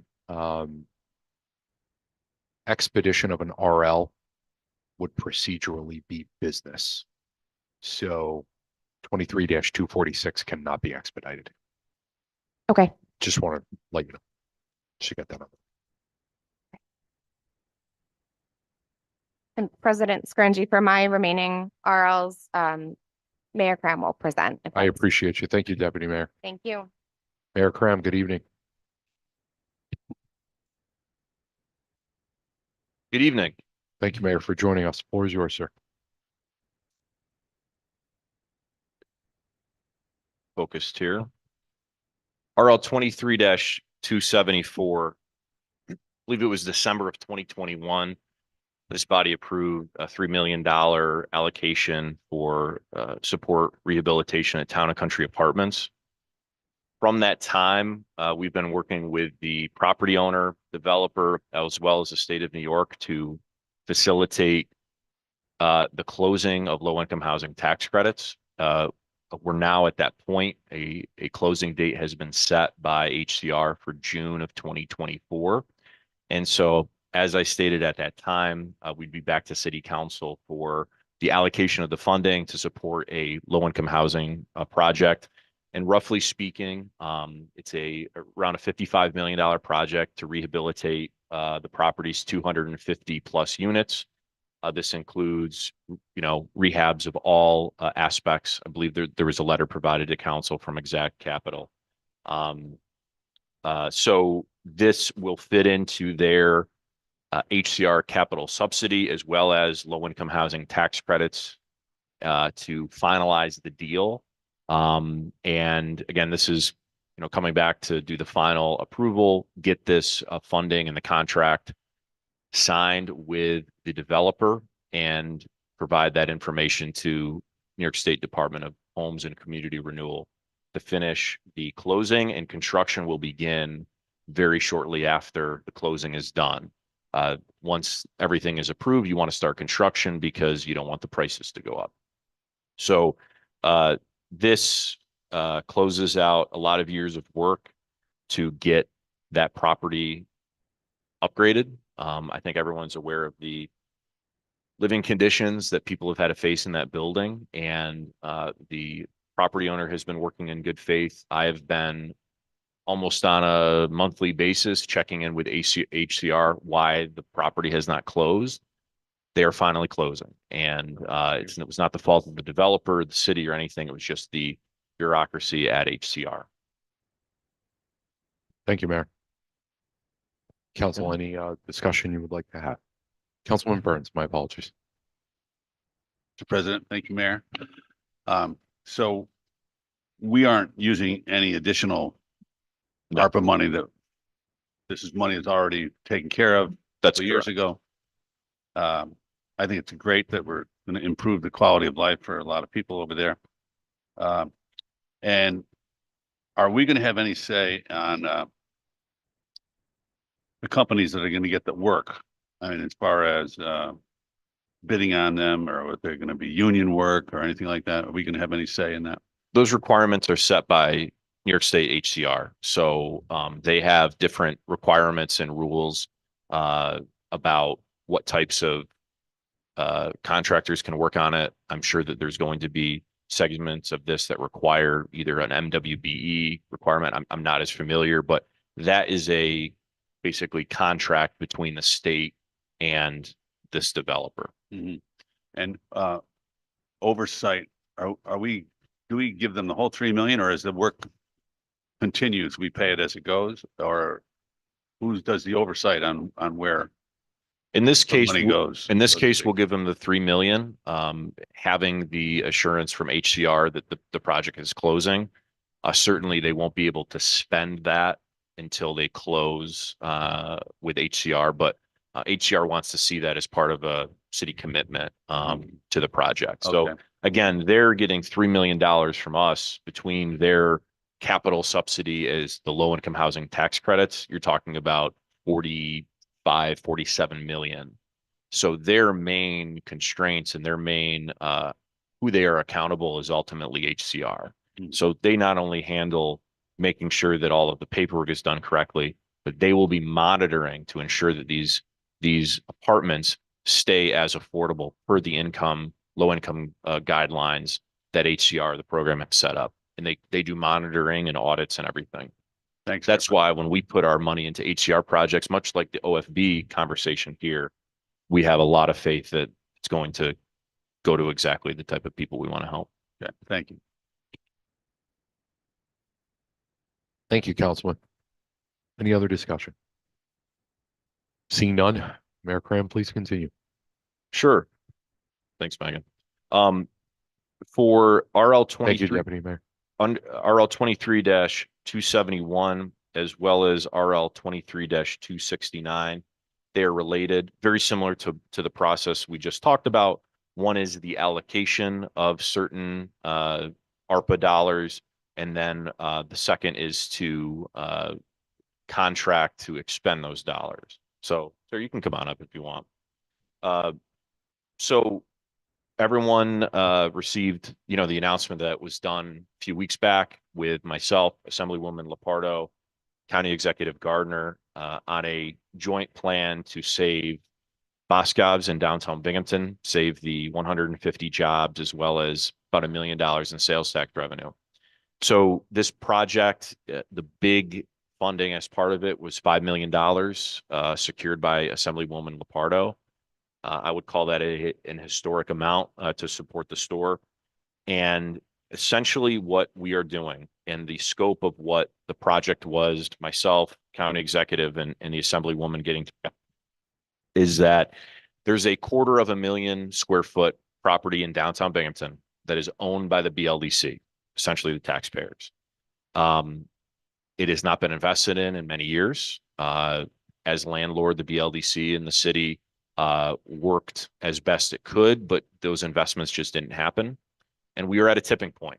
Either Boscov's was going to leave, we were going to lose, again, those 150 jobs, the sales tax revenue, the ancillary economic development piece of all of the people, hundreds of thousands coming down on an annual basis for shopping there, that shop at our other retail stores, dine in our restaurants and our taverns.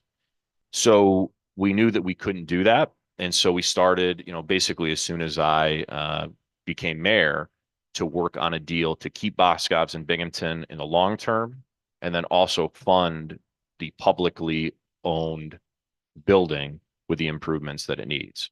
So you can imagine a scenario in which we allowed Boscov's to walk. Again, we would have an empty 250,000 square foot building that still needed these upgrades to attract the potential of someone going in there. And at the level that Boscov's and the square footage and the economic activity, I find it unlikely that the city would be able to do that. If they were able to do it, would certainly take a number of years, and we wouldn't have a lot of state grant funding and other grant funding to allocate as part of it. So the upgrades will cover kind of the critical systems upgrades. And I think of these upgrades as almost Boscov's agnostic. This is just the cost of owning a downtown building of this size. Electrical, plumbing, HVAC, elevator repairs, structural work, building envelope, clean energy investments. This is work that had to be done, and we have to do it. So just to review, Boscov's will be supported by a $5 million New York State Assembly grant secured from Assemblywoman Lepardo. The proposed $2.5 million from the city of Binghamton and $1 million from Broome County. Both of those allocations coming from local ARPA allocations, in our case, lost revenue. And Boscov's will spend $1.5 million in addition on other in-store upgrades, equipment, fixtures, to bring the total investment to $10 million. We view this as a great bipartisan project that was worked on over many months. I still remember I was in the, what's the hardware store on the north side? The lawn garden place? Agway. I was in the Agway parking lot when Donna Lepardo called me and let me know that we received the funding. So significant investment into a publicly owned building. We are following the same protocol that the county has followed with support of local development corporations and how this money is being spent, and I believe, a very worthy investment that will pay dividends many-fold throughout the decades. Thank you, Mayor. Council discussion? Councilwoman Freeman. Thank you, President Scringy. Hi, Mayor. How are you? Good. First of all, I don't want to belabor this point, but again, I'm like corresponding with some constituents who are like not sure that this meeting is valid because it's not business being conducted right now. No? We could host this meeting up in my office and not live stream it if you wanted to, but certainly we don't want to do that. Okay, no, I don't want to do that. Okay. Again, I'm just, Ryan, do you want to speak to this? Councilwoman, go ahead. There can be no business transacted. There can be no votes, no signing out of anything, but you can sit and listen to the information. That is that. okay, I see, but we cannot sign out. You cannot sign out anything, nothing can, no business can be. Gotcha. Which is Okay. why I said, and I appreciate that, which is why I said earlier on the record, and I will say up again, that's why I pulled back that expedition after I realized that, because that technically would be business. Nothing, I will say this now, everything this evening from RRL 23-249 moving forward is not being given out for sign out. This is, at the expense of sounding corny, like a lot of YouTubers say, this is quite literally for informational purposes only. Okay. Nothing else. I have Nothing else. Right. I have a question. Yes, obviously, respective council members, they can, including the ones present, because including me, we can't sign out anything. After the meeting, that's up to each and every one of us. Any of the respective other members, they can do that. No business is being transacted from 23-249 moving forward. Okay.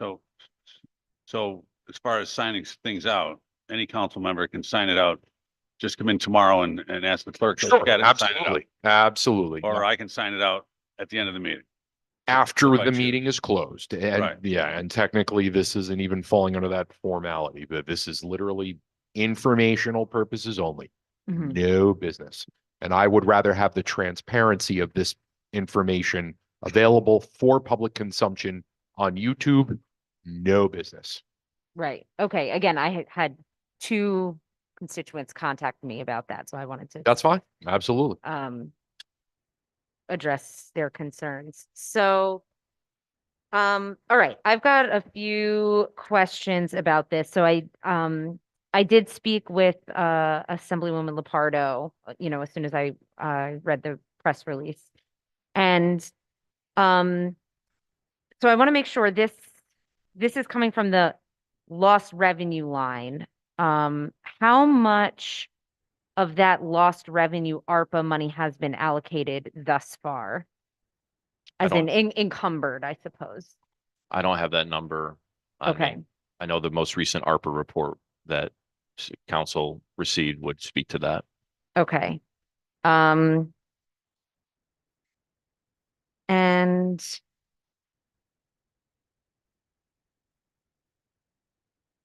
so in my conversation with Assemblywoman Lepardo,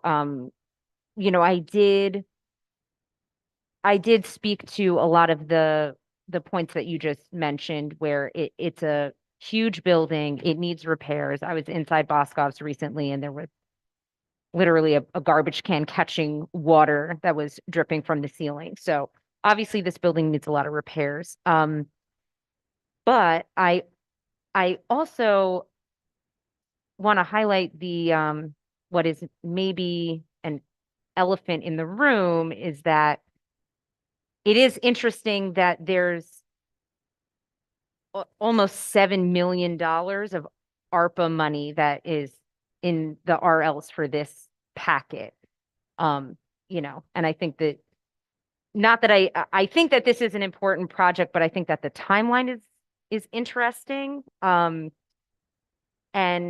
I'm wondering if there were any efforts to find funding from any other place.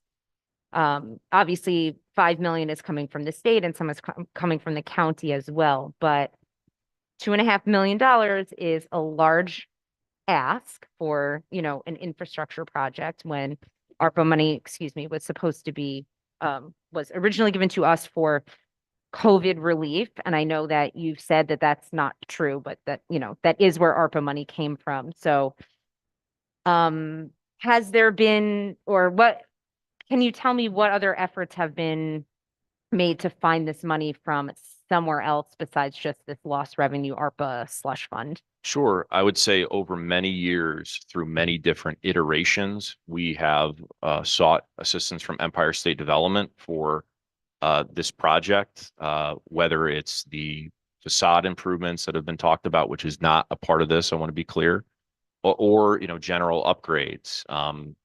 Talking to the county executive, talking to the Assemblywoman, we all had to find different pockets of money. There's precedent right in Broome County, again, a bipartisan way, that the county has spent millions on support for kind of repurposing a very large retail space at Oakdale Commons, I think to a large success. They're supporting this project with the same funding source. And so it seemed to make the most sense. It was available. And we did try for many years, part of the previous administration too, and just could not find a solution to this unique problem. I think the other part of it is that being able to leverage the state money, 5 million is essential. And certainly that is not something that grows on trees in Albany either. So we had to be as flexible with our allocation as well. And, frankly, the idea and the mechanism for how to fund this was an idea that I got from Broome County.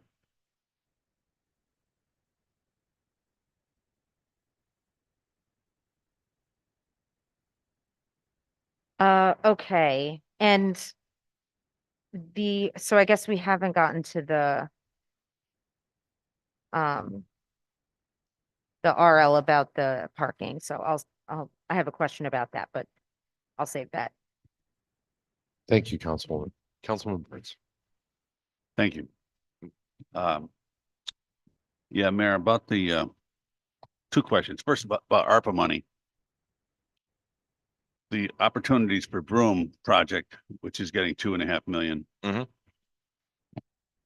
The last report we got, is that 2.5 million included in that last report we got? No, it was not. They had reached out within the last several weeks, noting that they had received their letter from HCR with their loan financing and needed the city to act on getting this lined up. So it was something that was talked about, but not included in ARPA. The executive director noted it when we did a ribbon cutting for the previous project that some of you might have been at. Right. And so off the top of your head, you know how much is left in ARPA money after that 2.5 million goes? Off the top of my head, no. Okay. All right, good. To get back to the building. I'm glad you mentioned the facade because there was a little confusion online when people were talking about the project, and then there was this photograph of the facade coming off, the old facade being up. Yep. Not one that the city put out, but right. Nonetheless, yes. Right. So I think I talked to you last year about the facade. And so I would personally love to see that come off. I was speaking to Assemblyman Lepardo about it. She was saying that would be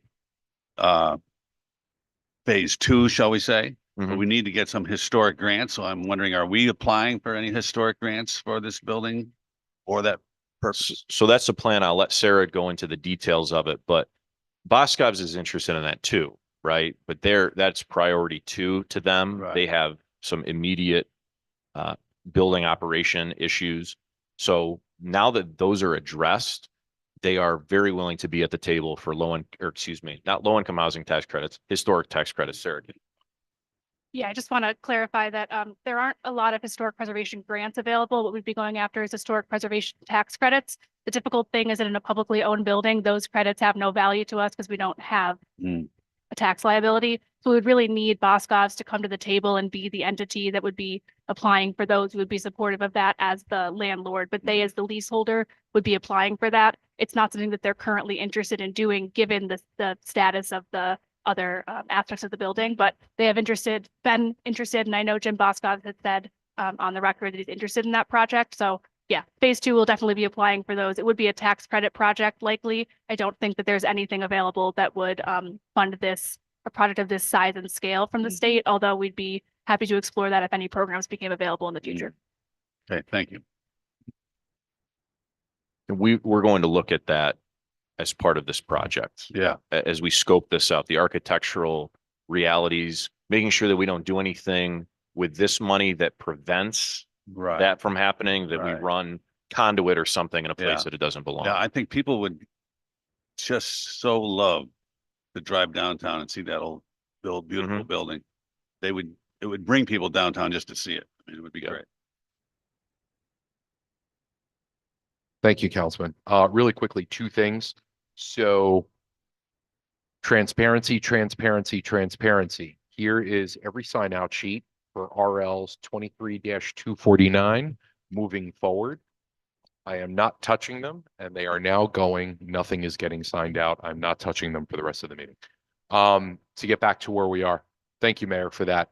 You know, I have to say in my time on council, again, obviously informationally, one of the most common questions that I have gotten from city residents citywide is, when is Boscov's going to be safe?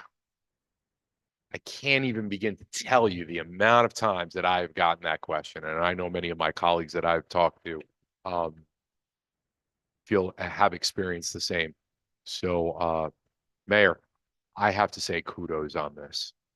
This really is the culmination of not just years of hard work, but I know some of us, maybe even going back a number of years, probably remember a lot of discussions around another 1-year lease extension and another 1-year lease extension.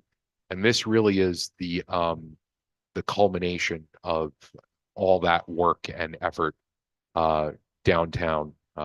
After the news conference, I can't even begin to tell you, Mayor, the amount of phone calls that I got saying how excited that city residents were that there's finally going to be some continuity as it relates to this. So I'm incredibly excited for that.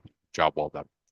Thank you. And we certainly did quarterback this, but County Executive Garner, Assemblywoman Lepardo were more than helpful, more than willing to come to the table. Yeah. They understood that they're have constituents who care about Boscov's like we do. Yeah. And we're great partners in this. And, you know, it just shows what everyone can get done when we all work together. Absolutely. Well done, everyone all around. Councilman Burns. 270, we still have to do. I'm sorry. We still have Yeah. one more to do. This is just the parking agreement. Yeah. Obviously, No, you're okay. I had to jump on I that. got it. I'm sorry. It was just in my head. I'm sorry. Go Sure. ahead. So this is, you know, basically an extension of a parking agreement that has existed Yeah. for, Thank you. you know, many, many years, as it relates to Boscov's. This is the other critical piece to making sure that they Yep. are staying downtown. With the foundation bids coming back next week Mhm. on the garage, and moving that forward, this is another critical piece. You know, they view these in equal weight in terms of their commitment to downtown, is making sure the parking garage is built and built well and having these improvements to the store. Absolutely. Thank you, Mayor. Any other discussion? Councilwoman Freeman. Thank you, President Scuringi. Does this have an end date? I'm sorry, I was looking through this, but I don't remember. It's coterminous with the lease. Okay, so 10 Mhm. 10 years. And speaking of the lease, will we get a chance to see that? Do we have to approve that, or is that through BLDC? Yeah, so that'll all happen through the BLDC. So the two members of council who sit on that next year will be able to see that. And just to your point about timing, one of the reasons that it was important to bring this down this year is that representatives from this council have been the ones sitting on the BLDC during this negotiation process and hearing these ongoing negotiations about Boscov's. I felt it was appropriate to have this down in front of the council that kind of saw this project through to fruition. So the next members of the BLDC will be able to see the full lease, but the terms that are outlined in the press release, which you also saw reflected in the LOI that was sent to you, those are what's going to be the foundation of the lease. It's just going to be taking those pieces and building a lot of legalese around them, and just making it a more formal document. But the BLDC will need to vote to enter into that agreement. And at that time, we'll also address kind of when the parking agreement will go into effect, because obviously there is no parking garage right now, so there isn't an agreement to be had. So that'll kind of all come together with the BLDC and representative from council that sits on that. The two representatives will be able to weigh in on that process as well. Okay, yeah, I see your point, and you know, I hopefully you can, you know, see what I mean about the timing. But my other question was, are there a specific number of spots that they are requesting be reserved, or it's just anyone shopping at Boscov's at any time can park for free for 3 hours? Yeah, they have to get validation. So Okay. this is the process where you go in and at the counter, and what that process looks like with the new parking management system at the new garage, it's still up for discussion, but it has to be bona fide customers. If folks go in there, don't shop at Boscov's and try to leave, they're gonna have to pay full tilt. Right, of course. The reason why I'm asking about a certain number of spots is because I remember when we were talking about the Apex at Water Street project. I believe that someone had asked, it wasn't me, I don't remember who it was, but someone had asked how many spots Boscov's was likely to use, because we were calculating, you know, with the tenants plus the Boscov spots plus, you know, the general public or monthly parkers, you know, we were doing that math. And so I think it was, I want to say 60 spots that Boscov says that it would use on a daily basis. Does So that? This is where the 60 spot number came from. Okay. I remember those vividly. Okay. Council member. Too vividly. So there are 60 spots, roughly, and included as well is in the garage design as it stands, that will be ground floor and specific to retail style parking. So folks who buy monthly passes to the new Water Street parking garage will be routed up higher floors. And that ground floor for easy turnover, the Boscov shopper, someone going to Lost Dog, et cetera, will be on that ground floor. So we don't have people who have monthly parking spots taking kind of the prime location that we want for retail style parking. However, it's not just those 60 spots. If Boscov's parkers want to enter other floors, or maybe the 60 spots are full, they'll be able to do so. And we have a mechanism, a bridge that will connect the second story and upper stories to the Boscov's upper entrance. And how will those be delineated? Will there will be signs for the monthly parker spots or signs on the lower level spots? There'll be signs, short-term parking only, retail parking only, that type of thing. Yeah, and there'll be two entrances. So off of Water Street will be the entrance to the short-term, kind of call it retail parking. And then off of Henry Street will be the entrance and exit for the long-term parking, or, people can use that for short-term as well. The key is separating the people who are leaving their cars there every day or overnight from the people that want quick access to, again, Lost Dog or Boscov's. Right. Lost Dog represents Saul Stearns, Right. Water Street Brewing, everything. the Yeah, Retail. right. Everything in the core. Right. So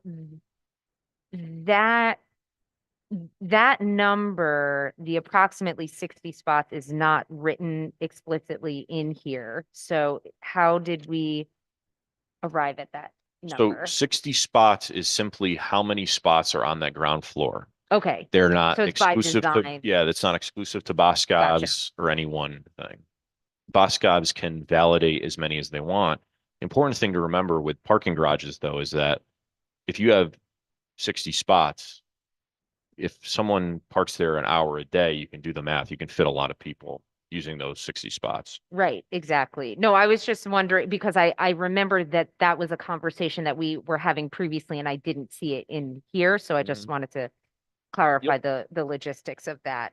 Okay, I think those are all my questions. Thank you. Okay. And then, Council President, 277 and 278, I know Yes, Greater Ops they presented earlier. Yes, If ma'am. anyone has any other questions for that, if not, I'll turn things over to Sarah. Any other? Sarah, thank you so much. Floor is yours. Thank you, Mayor.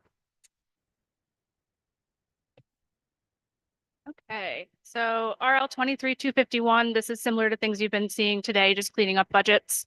So this is to amend the 2023 general fund budget for Economic Development Department to account for year-end extra week of payroll accrual. My understanding is it's just a weird year and we need a little bit of extra money to pay for salaries. So Chuck worked with us to identify some places where we had some cushion that we could use and are moving that to fund the additional salaries for the end of the year. Thank you, Sarah. Discussion? Sarah, please continue. 23-266, authorizing, I'm going to go to 23-267 first. Please. To amend the 2023 general fund budget to allocate American Rescue Plan Act funds to support tourism, city marketing and promotions. Obviously, that goes with RL 23-266, authorizing us to actually enter into the agreement to use those funds. So I put on the RL the references to the previous legislation that this body supported for this work. So this is just a continuation of our successful partnership with Visit Binghamton. This is the mechanism by which we funded a number of different city events.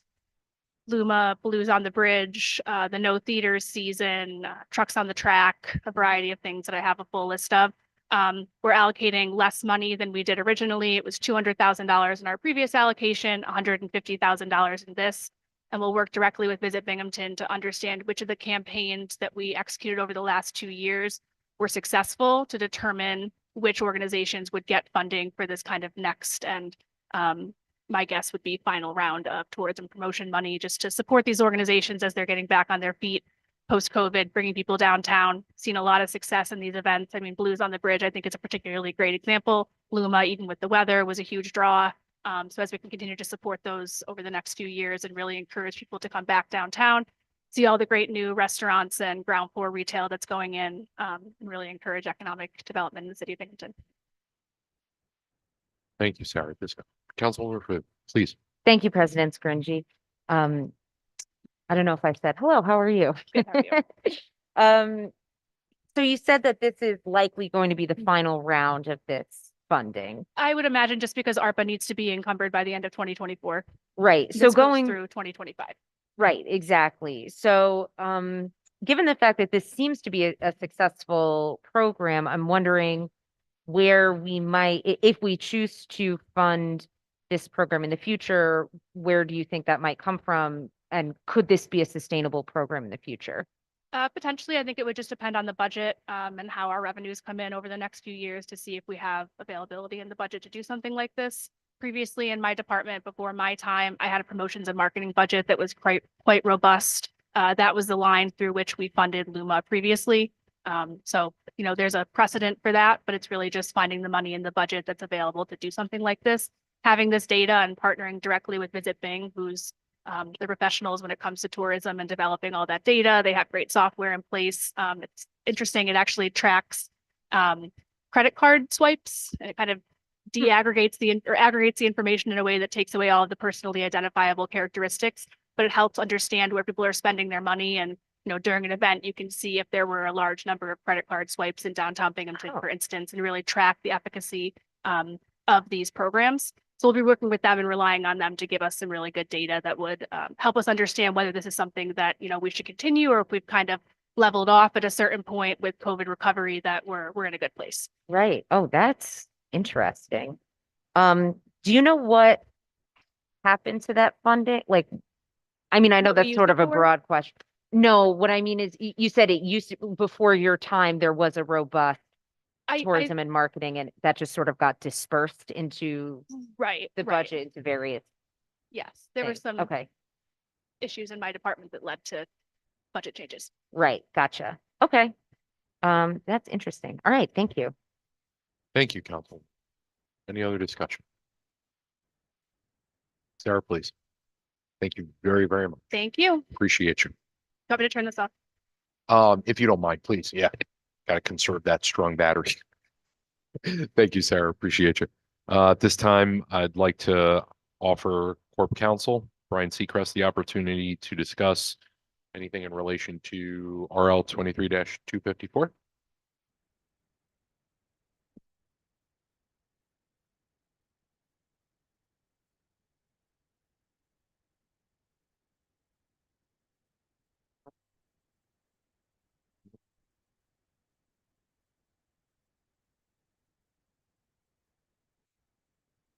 Made the same mistake. So let's go back again. I had intended to ask you to go into executive session, but that would be business, so we can't do that. So I'm going to try to discuss this in very general terms. Our PPO, our Right Risk, who was our workers' comp third-party manager, reached out to us, and there's a long-term workers' compensation case. This original injury goes back to 1989. I have no idea who this gentleman is, but there's a long-term claim, a disability claim. They have negotiated a settlement where instead of continuing to pay on a monthly basis, they would pay a lump sum upfront. I've reviewed it. I've looked at their documentation. I believe that it's a reasonable settlement, but it's a settlement for $100,000, and I don't have the money. We need to allocate funds to settle that. I have the workers' comp decisions. It's been to the workers' comp board. They've determined it and judged it. We're going to pay one way or the other. It's simply a matter of it's a way we can get it off the books now rather than have it accrue going forward over the next couple of years. And so we'd be looking for is for it to be, and actually I intended to ask that it be expedited, but you cannot do that either tonight. So, because the sooner we can pay it, the better. But just for your information.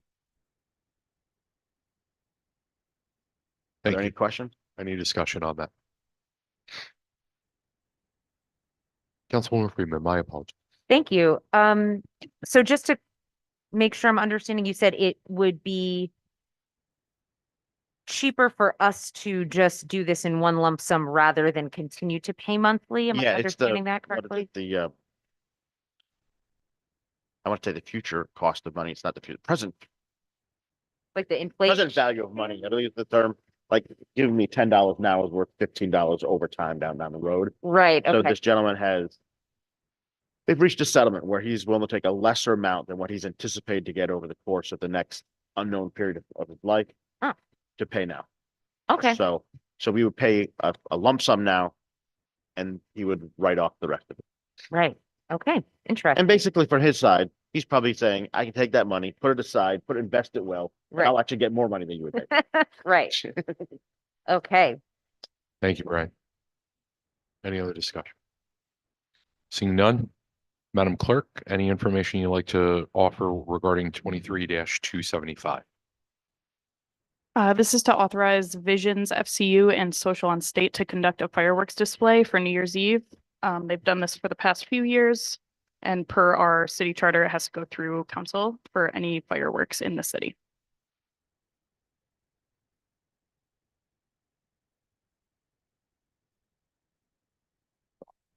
Thank you, Madam Clerk. Any discussion on that? All right, I want to thank everyone very, very much. And again, for transparency purposes, I'm going to get a number of things on the record as it relates to this meeting, which is not a formal meeting at this particular point in time, to ensure that there is no uncertainty, there are no questions, there are no anything moving forward.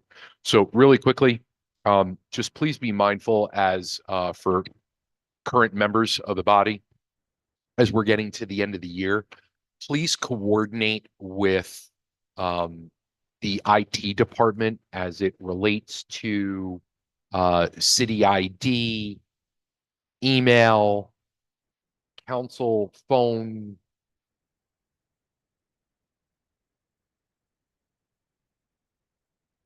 or more directly, please work with Madam Clerk she has the separation forms that are required. So obviously we still have meetings coming up. So just please be mindful of that as we're getting through our last set of meetings through the end of the calendar year. That being said, I want to make sure that I am very, very transparent with what I am about to say. For the following requests for legislation that were on the agenda this meeting,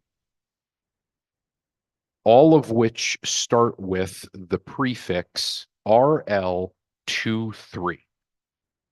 They are the following: 249, 263, 261, 246, 247, 259, 260, 268, 272, 273, 274, 271, 269, 270, 277, 278, 251, 266, 267, 254, and 275. That entire list, with the exception of 277 and 278, which were introduced with greater opportunities for Broome and Shenango, were introduced at the beginning of the meeting. So with the exception of those two, every one of those RLs have blank sponsorships. They have not been formally introduced at a City of Binghamton City Council work session, as a quorum was not available. I am getting that on the record. Chapter 26 of the City Charter. Subsection BB, lack of quorum. A majority of the members of the council shall constitute a quorum. If a quorum shall not be in attendance at a regular meeting of the council, the only action which can be taken is to take the appropriate measures to establish a quorum. As a quorum was not being able to be established, no business conducted. Informational purposes only. Does that make sense? Councilwoman Freeman. So I have a procedural question. In order to, well, would these RLs have to be presented at a work session in which there is a quorum to be officially introduced?